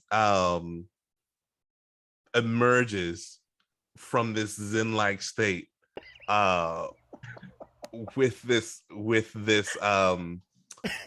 realization, like there is a look, the fury that he had on his face when Oatmeal Raisin destroyed his cake has returned, and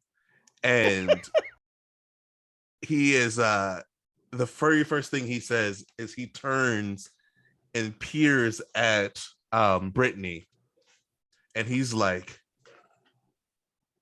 "You igneous,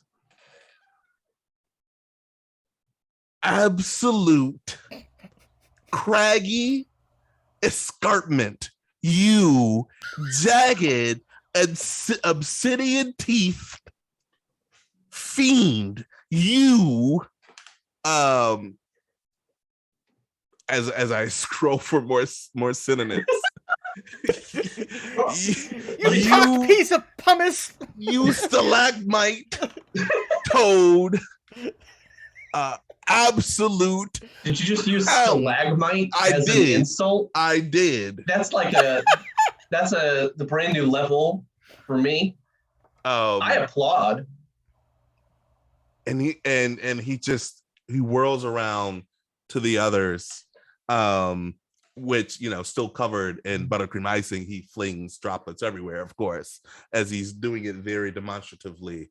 And he whirls around and he's like, she took my cakes. She took all of the cakes. She stole my cakes, every single cake, the cheesecake, the lemon cake, the raspberry filled vegan cake. And everyone is like, what is vegan? But it's just something he's learned on his journey. And he ends with and the fudge that I was saving, the fudge, I was saving that. As you start on about the fudge, she like briefly looks down at her hand and then licks the fudge off of it. You stalactite. Morena, you see them interrogating this poor half-orc woman, and now the cake gnome is just yelling at her. How does all of this make you feel? Well, first of all, I don't think the gnome is cute anymore. I think that he's got a lot of personal problems, and dang, should probably. She said, "Go to a therapist, Nomi." Probably process these confectionery feelings that he has. So he's clearly not stable, which is fine with me. I thought that I was going to come down to the stable and that I was going to learn some valuable information for my Uncle Rodney. And clearly this is the Three Stooges, who cannot run an investigation and who are engaged in nothing but folly. But I am taking another look at oatmeal raisin, because his skin is very soft, and I'm trying to figure out, there's this part of me that's trying to figure out, because my skin is so dry and rough, what he uses. So I'm feeling a little bit distracted by how luminous his skin is, and it has a certain glow, and I'm really kind of mesmerized by it. I moisturize every day. Am I still searching the bag? Do what? I'm searching the bags for that poison for Counselor Dave's poison. Yes, so I'm going to get there in a minute. I just want to take a moment that Triffid E. Mats from chat had the joke, capital T, the joke that Kwame missed. You took the cakes for granted. Oh. Like, just beautiful. Just, it's poetry at that point. Yeah, all right, so let's return to the elephant's drug deal. Yes. So, yeah, you're rooting around. You hear all of Nomi going off and using his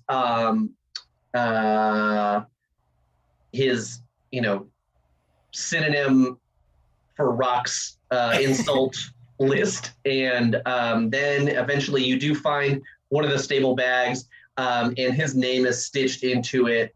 And he's got a Green Day like pin attached to his bag. I steal it. Okay, yeah, makes sense. Put it right on the thong. And you open the leather straps, and inside are like 6 vials filled with different colored liquids.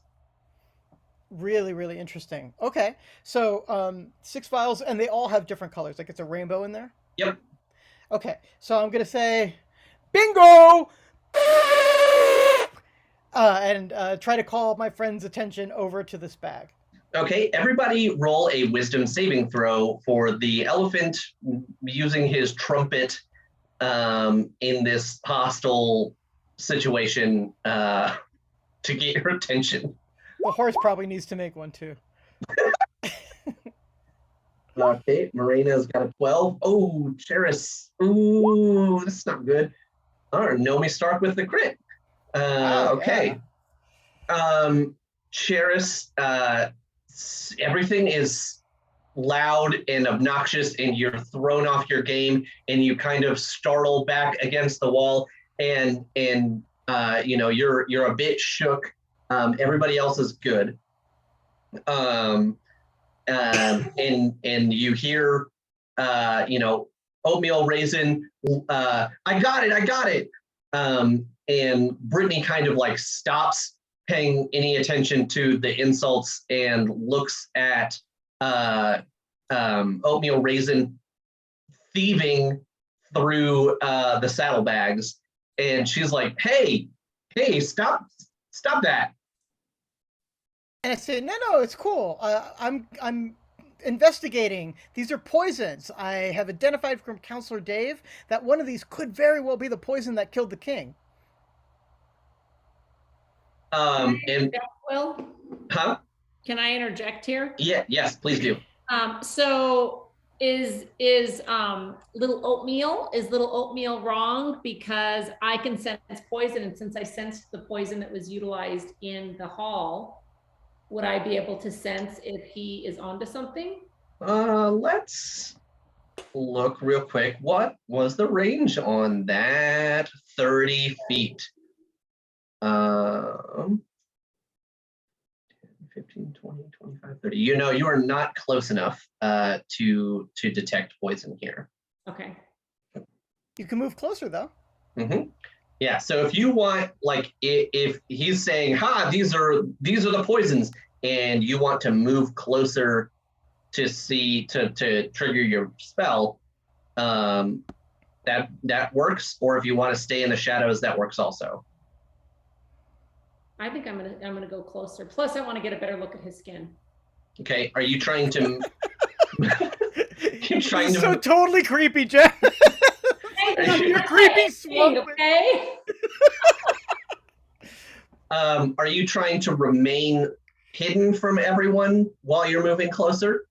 No, at this point, I'm not. I'm really kind of feeling my power. I'm kind of embracing my uncle, with my uncle as king.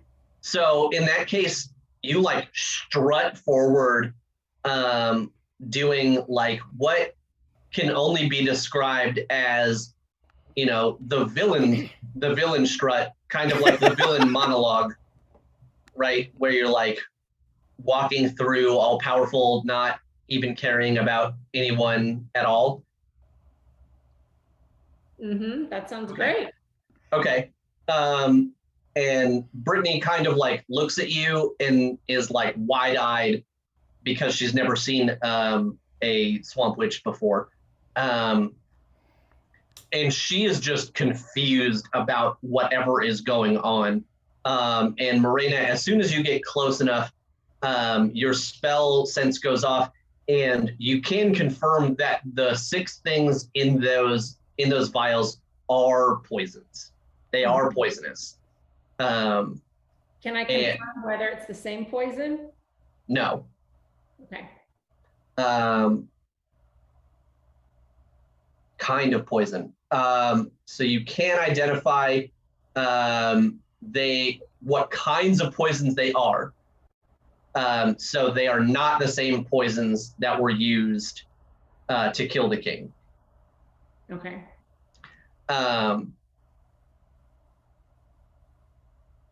Your sense does go off somewhere else, though.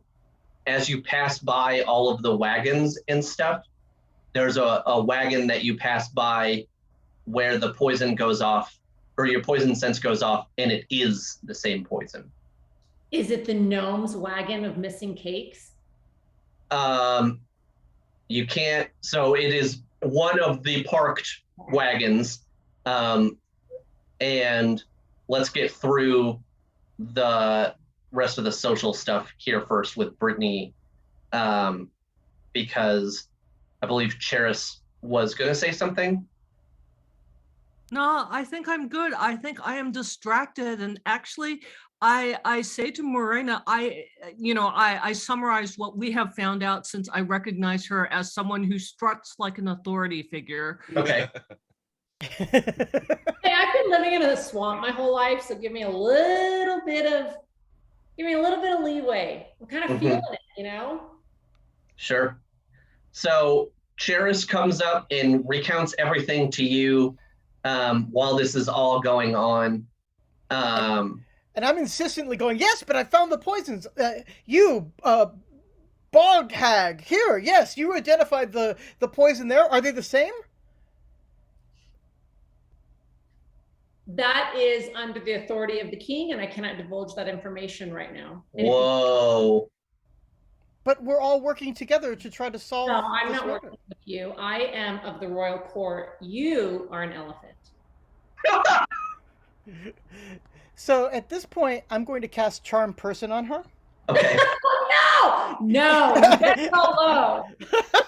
I'm totally casting Charm Person on her. Okay.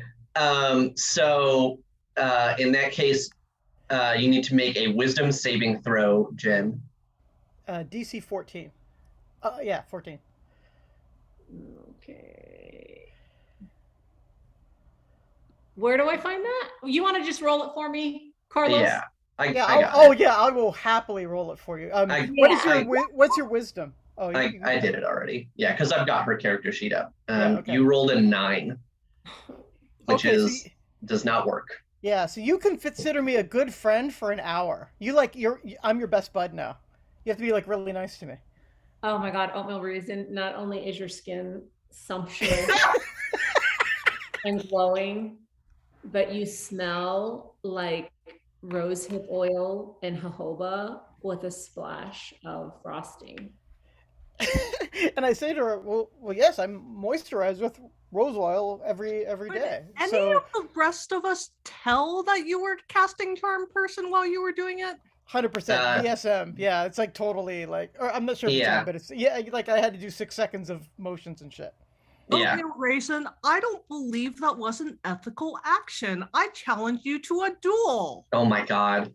I refuse.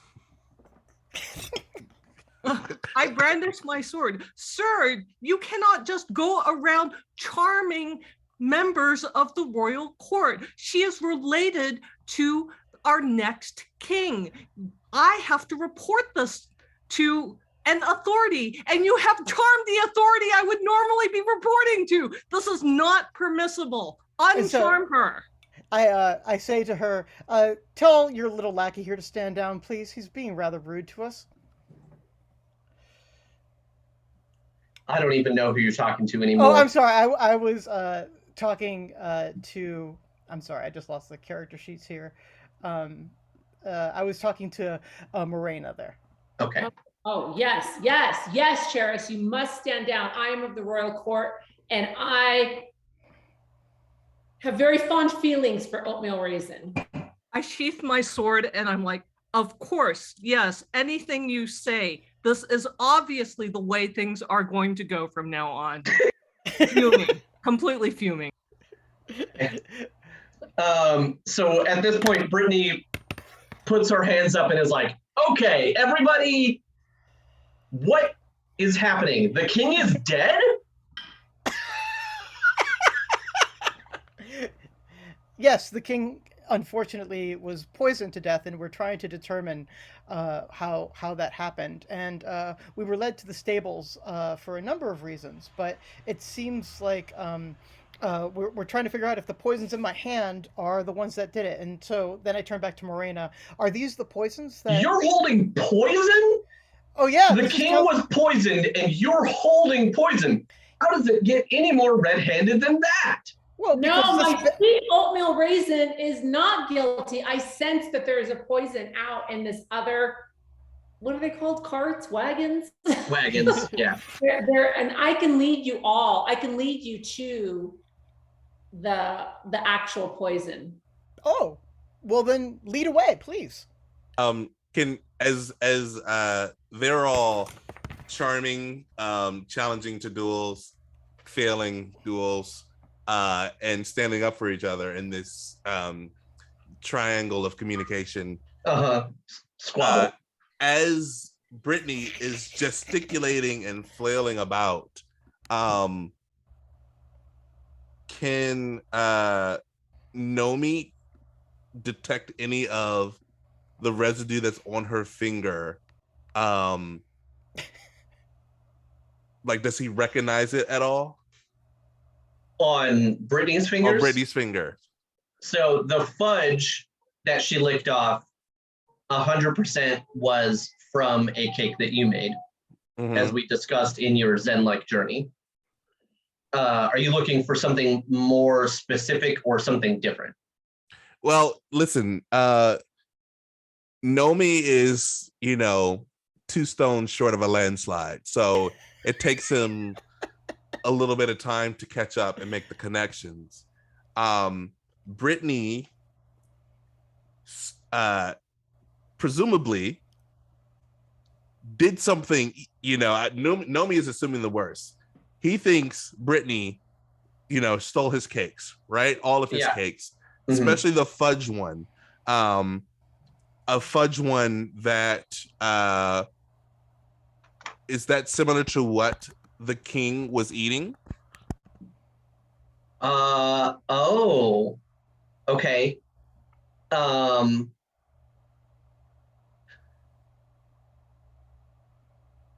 Yes. And so the pebbles are slowly falling and forming a landslide that will eventually turn into a singular thought in Nomi's head.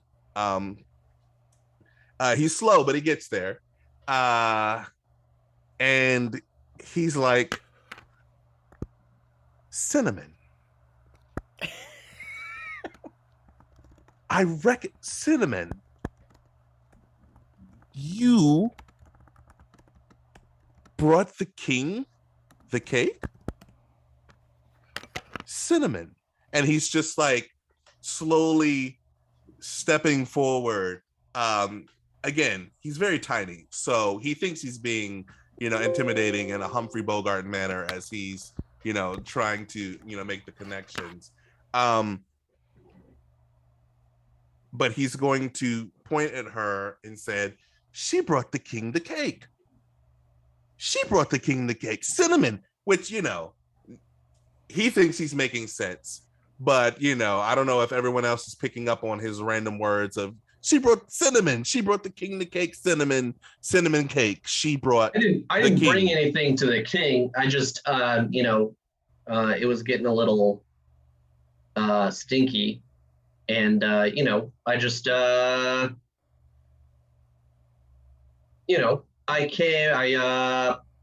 brought all the stuff in where it was supposed to go. You brought my cakes in, cinnamon. You brought cinnamon cake in. What's wrong with cinnamon? Nomi's going to think about it for a second. He's going to think about it for a second and try and make these connections more. Okay.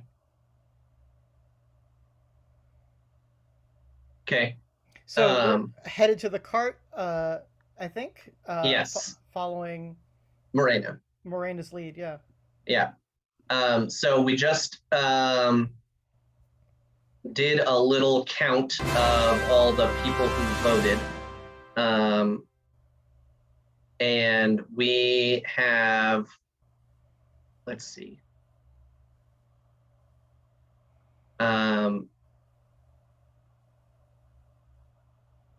A vote for Morena, a vote that says that Morena killed the king.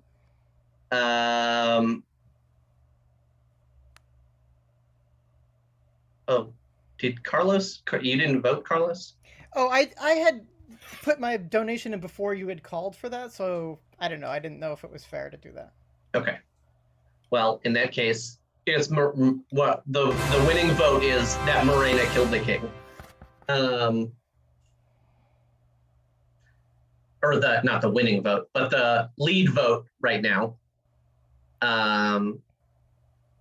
And Prince Justin votes for everyone. Everyone killed the king. And one vote for the king himself. The king. Okay.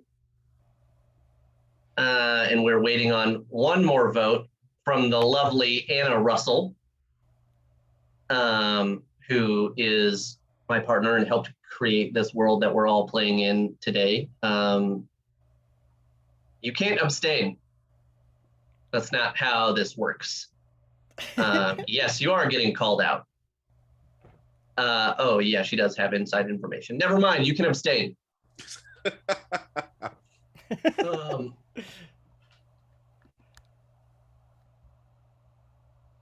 One vote for Anna's mom. Okay,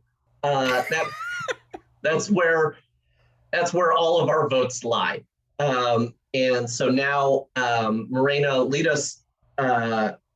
You're leading everyone to this wagon where you have sensed the poison, and the leading person that everyone believes did it walks first into the wagon that contains the poison, and she opens the door so that everyone can see, and inside you see nothing but a giant bakery.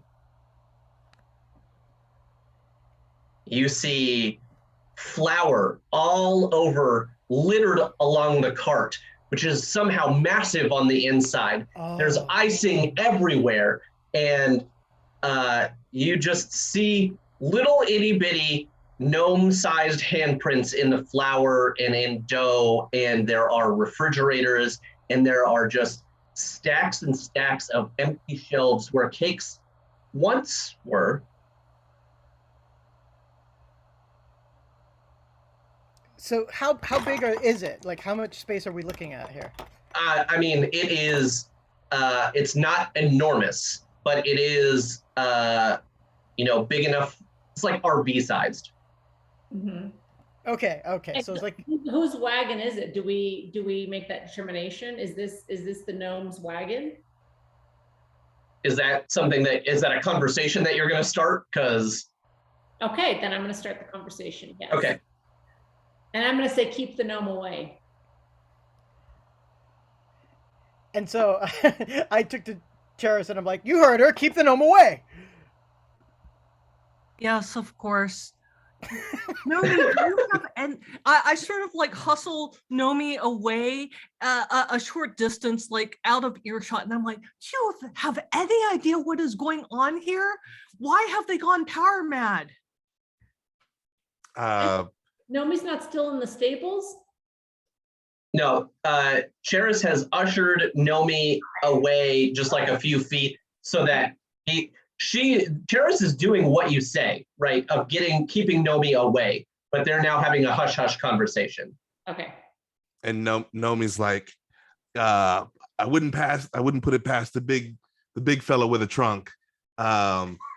Is that your wagon?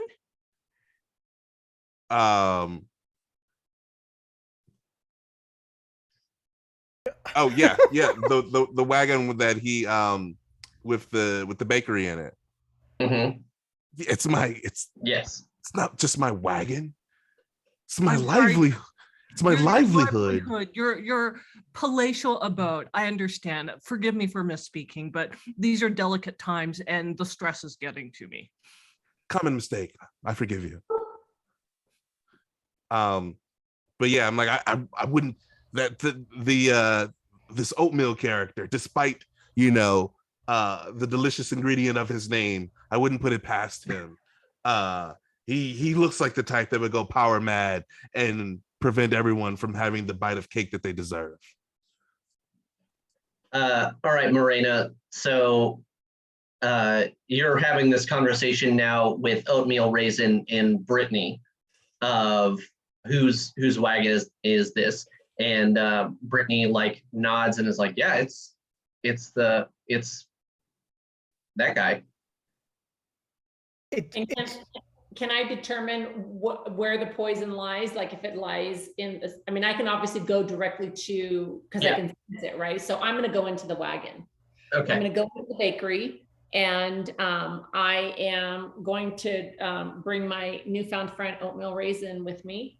And I'm going to point to the area where, okay, this is, and it's in the back corner on there's a cookie jar back there, and there are some little handprints, and going up into the cookie jar, that's where there is some element of poison, but it's just trace. I mean, it's so small. Yeah. As your poison sense leads you to a cabinet up above next to the oven. And as you open it, you see dozens of roots and spices and all kinds of stuff. And there are a few different glass vials, all with a piece of tape over it that says Death Mangle. And Death Mangle, M-A-N-G-L-E? Yes. And that's exactly where your poison sense is directing you. And is this, now can I determine, or can I share that this poison is in fact the exact same Yeah, poison? absolutely. So go ahead, Carlos. I was just going to ask if you share that with me. Yes, of course. I'm charmed by you and your skin. And so, at this point, Oatmeal Raisin grows in righteous indignation, and with all the weight of his elephantine body, marches out of this trailer of death and heads right for the gnome, and pointing his trunk at him goes, "J'accuse!" Earth doesn't speak French, but she can read the body language. Nomi cannot read the body language and also does not speak French, and looks around for this Jack character. And so now, explaining to anyone who will listen, Death Mangle was used to kill the king. His bakery of doom is full of Death Mangle. He made the cake. He is guilty! Wait a second. Nomi, is Death Mangle even good in cake? And Nomi's like, actually, Death Mangle is a substitution used in the high rocky precipices of my home in order to replicate the slight but distinct spicy flavor of cinnamon, which, doesn't grow in our neck of the woods, or stones, if you will. Are you seriously our neck of the stones? Our neck of the stones. So Nomi, are you seriously telling me that the king died of interspecies food allergies? The king has allergies? Well, it seems that people think that Death Mangle is poisonous, and while your hardy constitution and superior gnomish physique can handle Death Mangle, the king might not have been able to handle the Death Mangle. So while all this is happening, King Husband Rodney and Sylvie appear at the mouth of the stables, and instantly Rodney falls to his knees, balls up his fists, and shouts to the sun, "Allergies!"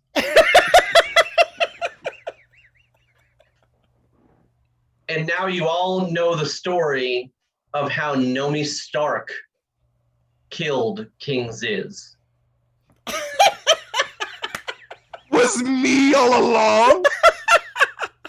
The lights fade. Yeah. A spotlight shines on Nomi as once again he rips his already tattered shirt in search for the perfect confectionery treat, in search for the most delectable bite of baking prowess I could have created. I have in fact created a monster.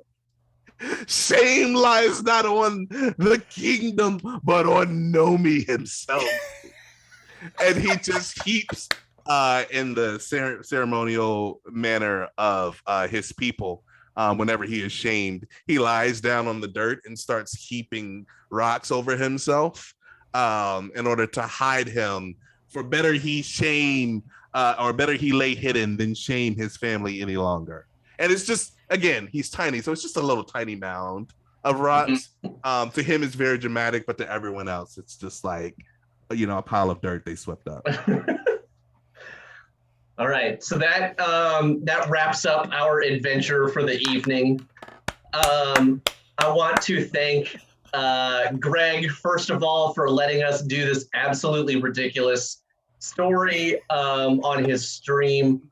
I want to thank Carlos, Jen, and Yoon for coming and playing with us. And I want to give a very, very heartfelt thank you to Kwame, who I emailed soon after we put this together and said, hey, do you want to murder the king? And helped me put this beautiful not mystery together. Before we go, though, Carlos, I'm going to go down the line here. Carlos, do you want to tell us where are we going to find you next? And what did you think? How do you feel now? Do you want to de-roll or anything with me? Yeah, first of all, my gosh, that was so much fun. Can we all just play D&D together like every day? That was so much fun. You all are incredible. Oh my gosh, you storytelling geniuses. That was so much fun. That was so ridiculous, so much fun. Will, thank you so much for orchestrating all of that evil. Jen, you were fantastic. You were so much fun. Man, you had a mouth on you. Woo! Woo! I needed that charm person. I was hoping for that role. And you were incredible. Thank you for challenging me to a duel. Let's do that more often. Anyway, that was so fantastic, all you all. But especially thank you, Will, for taking all of the effort and time it takes to orchestrate all of this and put it together. Thank you, Greg, and thank you, chat. You all were hilarious. That was amazing. Just interacting with the chat all throughout there. I'm going to be at Origins. So if you happen to be in the Ohio area and you want to catch out some writing stuff there, I would say, yeah, come see me there.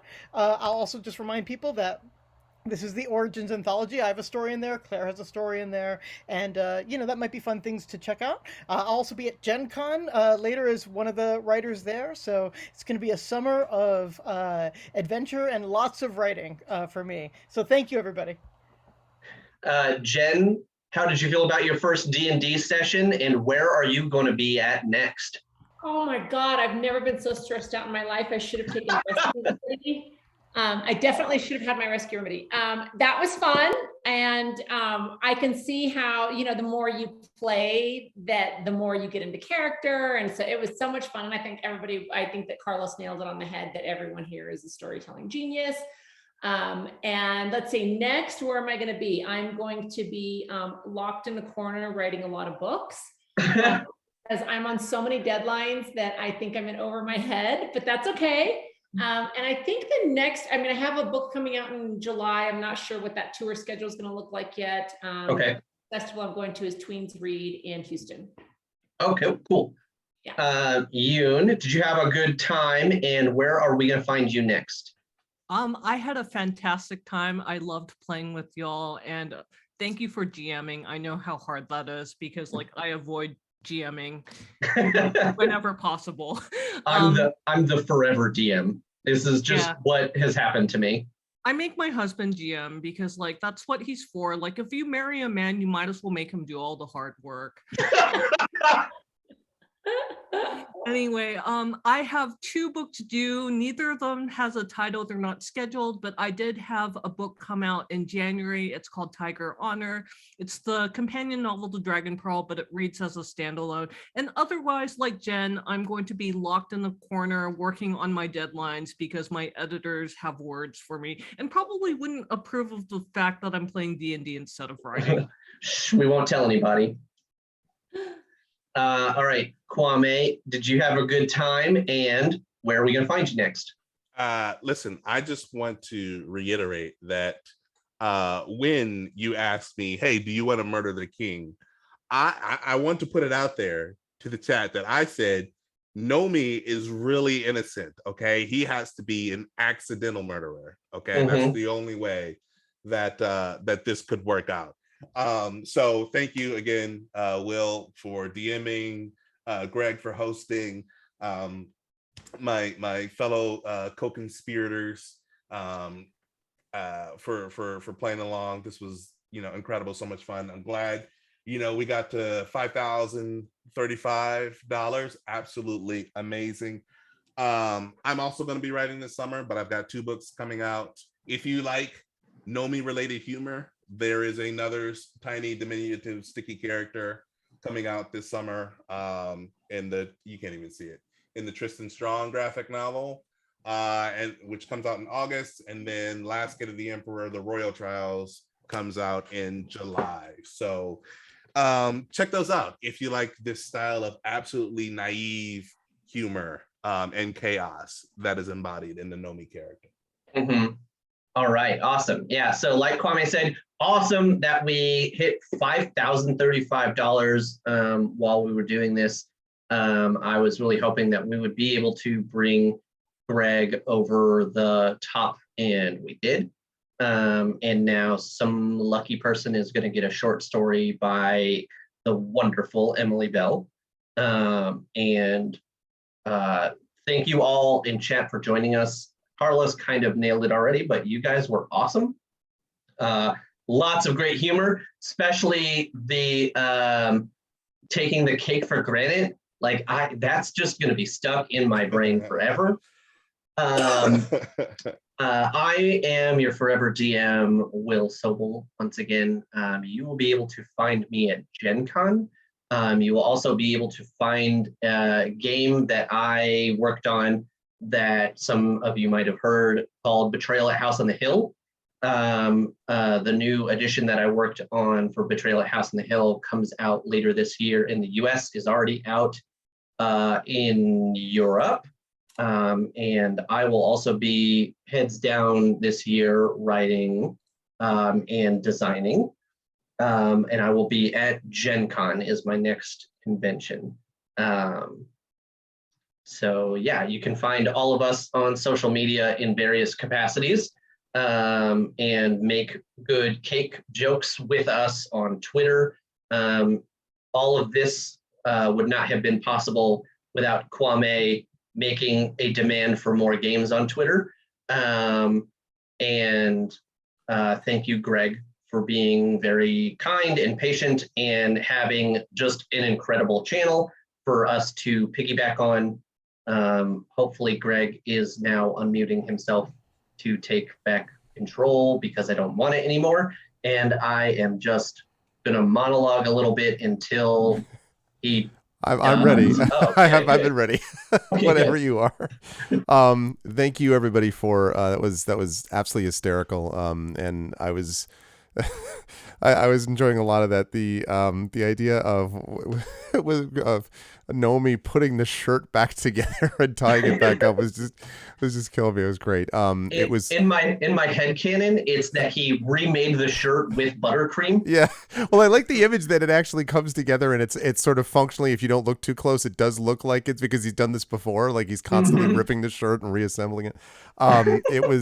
It was great from everybody. And I give credit to both the folks who have played and the folks who haven't. Again, Jen, excellent work as well. And Carlos for putting this all together. And every one of the characters had great moments. Every one of the players was great. And as someone who does a lot of forever GMing myself, I know that feeling well. It was, wonderful job in putting this together. So, and yes, thank you most of all for helping get us over the 5,000 mark. So we are at 5,035 and we have one day left with Brandon O'Brien and Mike Underwood tomorrow to bring up some rest. But thank you so much to everybody. Chat, can we get some love for the amazing players? Carlos, Jen, Yoon, Kwame, and of course, Will as your GM. And great work, everybody. And remember, avoid allergies and cinnamon in particular. I just like that, at the end of the day, someone died because it was too spicy. Yeah, no, that's really what it came down to. And again, just sort of the light fading out cinnamon. I just, spotlight. Great work, everybody. And thank you all so much. And we will see you down the line soon. Bye. Thank for you, now. Chad. Thank you, everybody, for Bye. donating. Thank you, players. Thank you, Will. All righty. And that, folks, is going to do it for day 3 of ArvCon. That was absolutely spectacular. And again, thank you so much to everybody involved. Carlos for setting it up, all the wonderful players, and of course, Will for GMing it, for putting together the adventure in the first place. It was absolutely great. A lot of fun to see. And yeah, we now, chat, are at 5,035 out of 4,000. We are well over our goal now, which is great. Our record, as I mentioned last year, was set last year at 7,000. We have one more day of ArvCon to go. Whether we can hit that or not, I don't know. Either way, we are well over our goal, which is great, and we're just going to keep pushing. It was a very good day donation-wise. Yes, it was. We came into the day with $3,700, and we ended up raising, that would mean over $1,300. So we raised over $1,300 for the cause. And so we did very well. I'm very pleased about that. And we have one day remaining, chat. We have one day remaining. ArvCon, day 4 of ArvCon, will be happening tomorrow. Now, please note for everyone who has been here following this all along that it is going to begin earlier tomorrow than we have normally been. Tomorrow, we're going to get started at 10:30 a.m. Eastern, and we're going to be doing that with Brandon O'Brien, our good friend, The Rising Tides, will be my co-host on Speculate, will be GMing a Strange Friends adventure. It is going to be very exciting. It is the crew of the Strange Friends that currently plays Fractal Spire Girl by Moonlight, or I guess it's Girl by Moonlight Fractal Spire, and that's Valerie Valdez, Yoigawen Lin, Yuri Casano, and Michael R. Underwood, my other co-host on Speculate. Those 4 players are going to be playing with Brandon O'Brien GMing, and you don't want to miss that. They have great chemistry with each other. Brandon's a great GM, and that's going to be at 10:30 a.m. Eastern. Then at 1:30 p.m. Eastern will be our final event, and that will be the scientists, our Damon Runyon Cancer Research Foundation scientists that I interviewed on Saturday, and that is Dr. Lexi von Dietzman, that is Dr. Allison Didichuk, and that is Dr. Sukrit Singh. They will be playing in a game that will be run, I believe it's Heart, if I'm not mistaken, that will be run by Michael R. Underwood, again, my co-host and, like Brandon, friend, and on Speculate, and GM extraordinaire. And Mike, again, will be doing this session for them, and that's going to be really cool, too. That'll be at 1:30, and that will be wrapping up ArvCon. That'll be a couple of hours, and when that is done, then I will jump on board to put a final bow on all of this and to announce who the final donators look to be, and to talk about at that point we'll also have our drawing for the winner of the Aliatera painting, so we'll have that as well. So we'll have that going on tomorrow.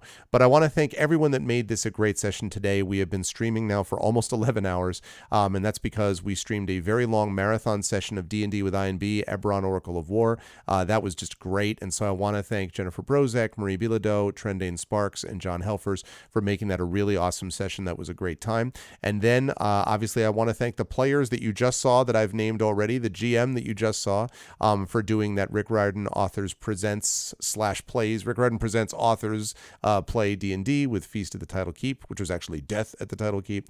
That was great, and I felt really good about that, watching that go through. I also want to mention that every segment of the convention to this point, every segment of ArvCon has raised money. We raised money in Esper Genesis. We raised money yesterday during the scientist interview. We raised money in Adventures of Middle-earth. We raised money in the D&D with GOG One-Shot. And we raised money with a concert last night. And we raised money today in D&D with Infinity Beyond Eberron. And we raised money just now in this special event with the Rick Riordan Presents authors. So we have made money in every segment and every session. And I'm super glad about that because it shows that there's been broad support across the entire thing. So that's been great. I also want to send a shout out again to those who donated stuff as well. Garlic Tofu, of course, donated the short story, and there's an enamel pin and donated all this kind of stuff because we sort of ran low and almost out of giveaway items because we've shot well past our goal, which is great. As Dragon Spear, I think, mentioned in our mod channel in Discord, it's a good problem to have. So I want to thank Garlic Tofu for doing that, despite the fact that Garlic Tofu has been at a convention selling books all weekend. So thank you so much for that, Garlic. I also want to thank especially my mods that were doing all the work in chat today. Triffity Mats, who has been tireless, absolutely tireless on doing giveaways. I think we got caught up, if I'm not mistaken. I think we finally got caught up on the giveaways. But thank you so much, Triffit, for all the work that you did. Thank you as well to Rockgod, who covered a lot of this both last night and some this morning. I want to thank Arudinel, who has been here the whole freaking time. I'm really grateful to Arudinel as well. Of course, to Dragon Spear, who did so much work in putting together the gift stuff. And I'm going to talk a lot about this tomorrow, but I'm just quickly shouting them out now. Also want to thank Hilness for his generous donations today. Already talked about the rising tides already. So thank you to all of the wonderful people for doing that. So many people, and yes, Garlic's right, so many amazing friends and so many amazing people supporting this cause and coming together in this community. It's been great. And chat, you have been great. All the viewers who have been donating, who have been here, who have been spreading the word about ArvCon 2022, it has been absolutely awesome. And I couldn't be happier about the way this has all come together. So thank you so much. And we're actually going to be wrapping up early enough that I think we should do a raid. I think we are going to raid someone, so I'm going to take a look at it. But again, as you're spreading the word about this show and about this particular event, hashtag ArvCon 2022. There is 1 day remaining. We're not done yet. Please make sure to support the cause by not just the donations. Oh, thank you, Golden Drake, but also by spreading the word about it and letting people know on various social networks, because we have one more day left to go. Let's see who we've got.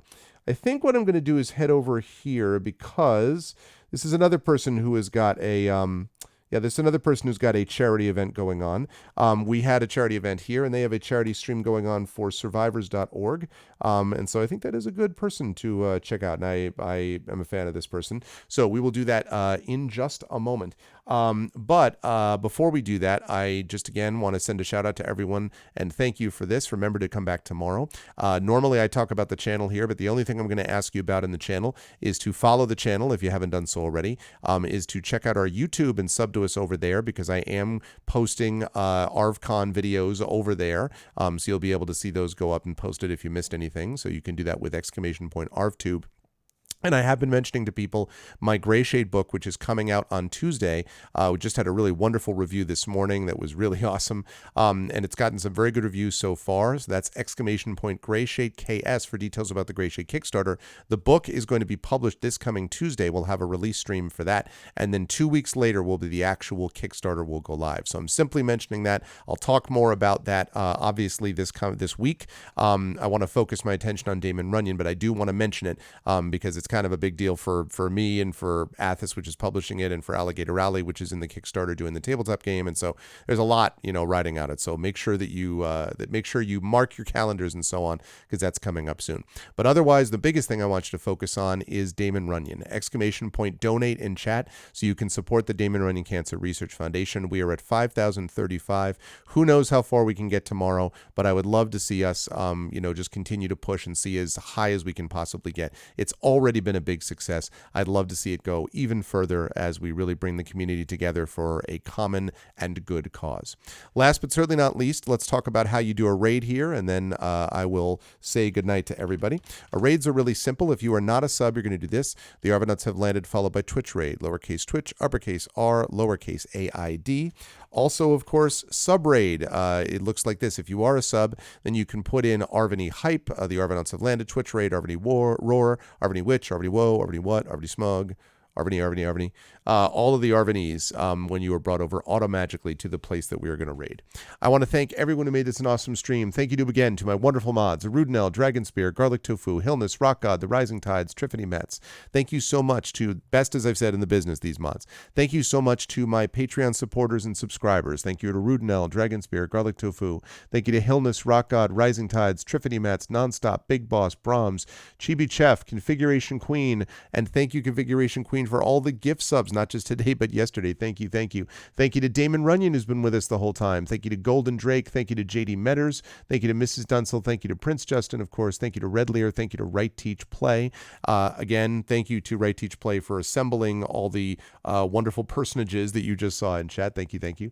And thank you to my wonderful viewers. Thank you to Abjul, to Alien Gathering, to Anonymous. Thank you to let's see, Ava Semaphore. Thank you to Beltrox. Thank you to Black Fury, to Big Damn Judge, Critchwitch. Thank you to Dart Sinner, to Dynamic. Thank you to Erica. Thank you to Feet, to Harlequin. Thank you to Indy, to Kella. Thank you to Killikay. Thank you to Kuma. Thank you to Manning, Mercurius, Mr. Eridan. Thank you to Neck Orchid. Thank you to Radio Johnny Panda. Thank you to Stroups. Thank you to Sol Chuberville. Thank you to Unhappy Sniper. Actually, that's a bot, so never mind. Thank you to Wispy Song. Thank you to Wormo. Thank you to Yamickle. Thank you so much to everyone who made this a great stream today. And don't forget, one more day to go. ArvCon Day 4, happening tomorrow starting at 10:30 a.m. Eastern. I'm excited for that, and I will catch all of you lovely folks for that big event tomorrow. Until then, everyone, please stick around for the raid, and I will see you lovely folks tomorrow. Until then, hashtag ArvCon 2022, and I will see you folks very soon. Thanks, everybody. Have a good night.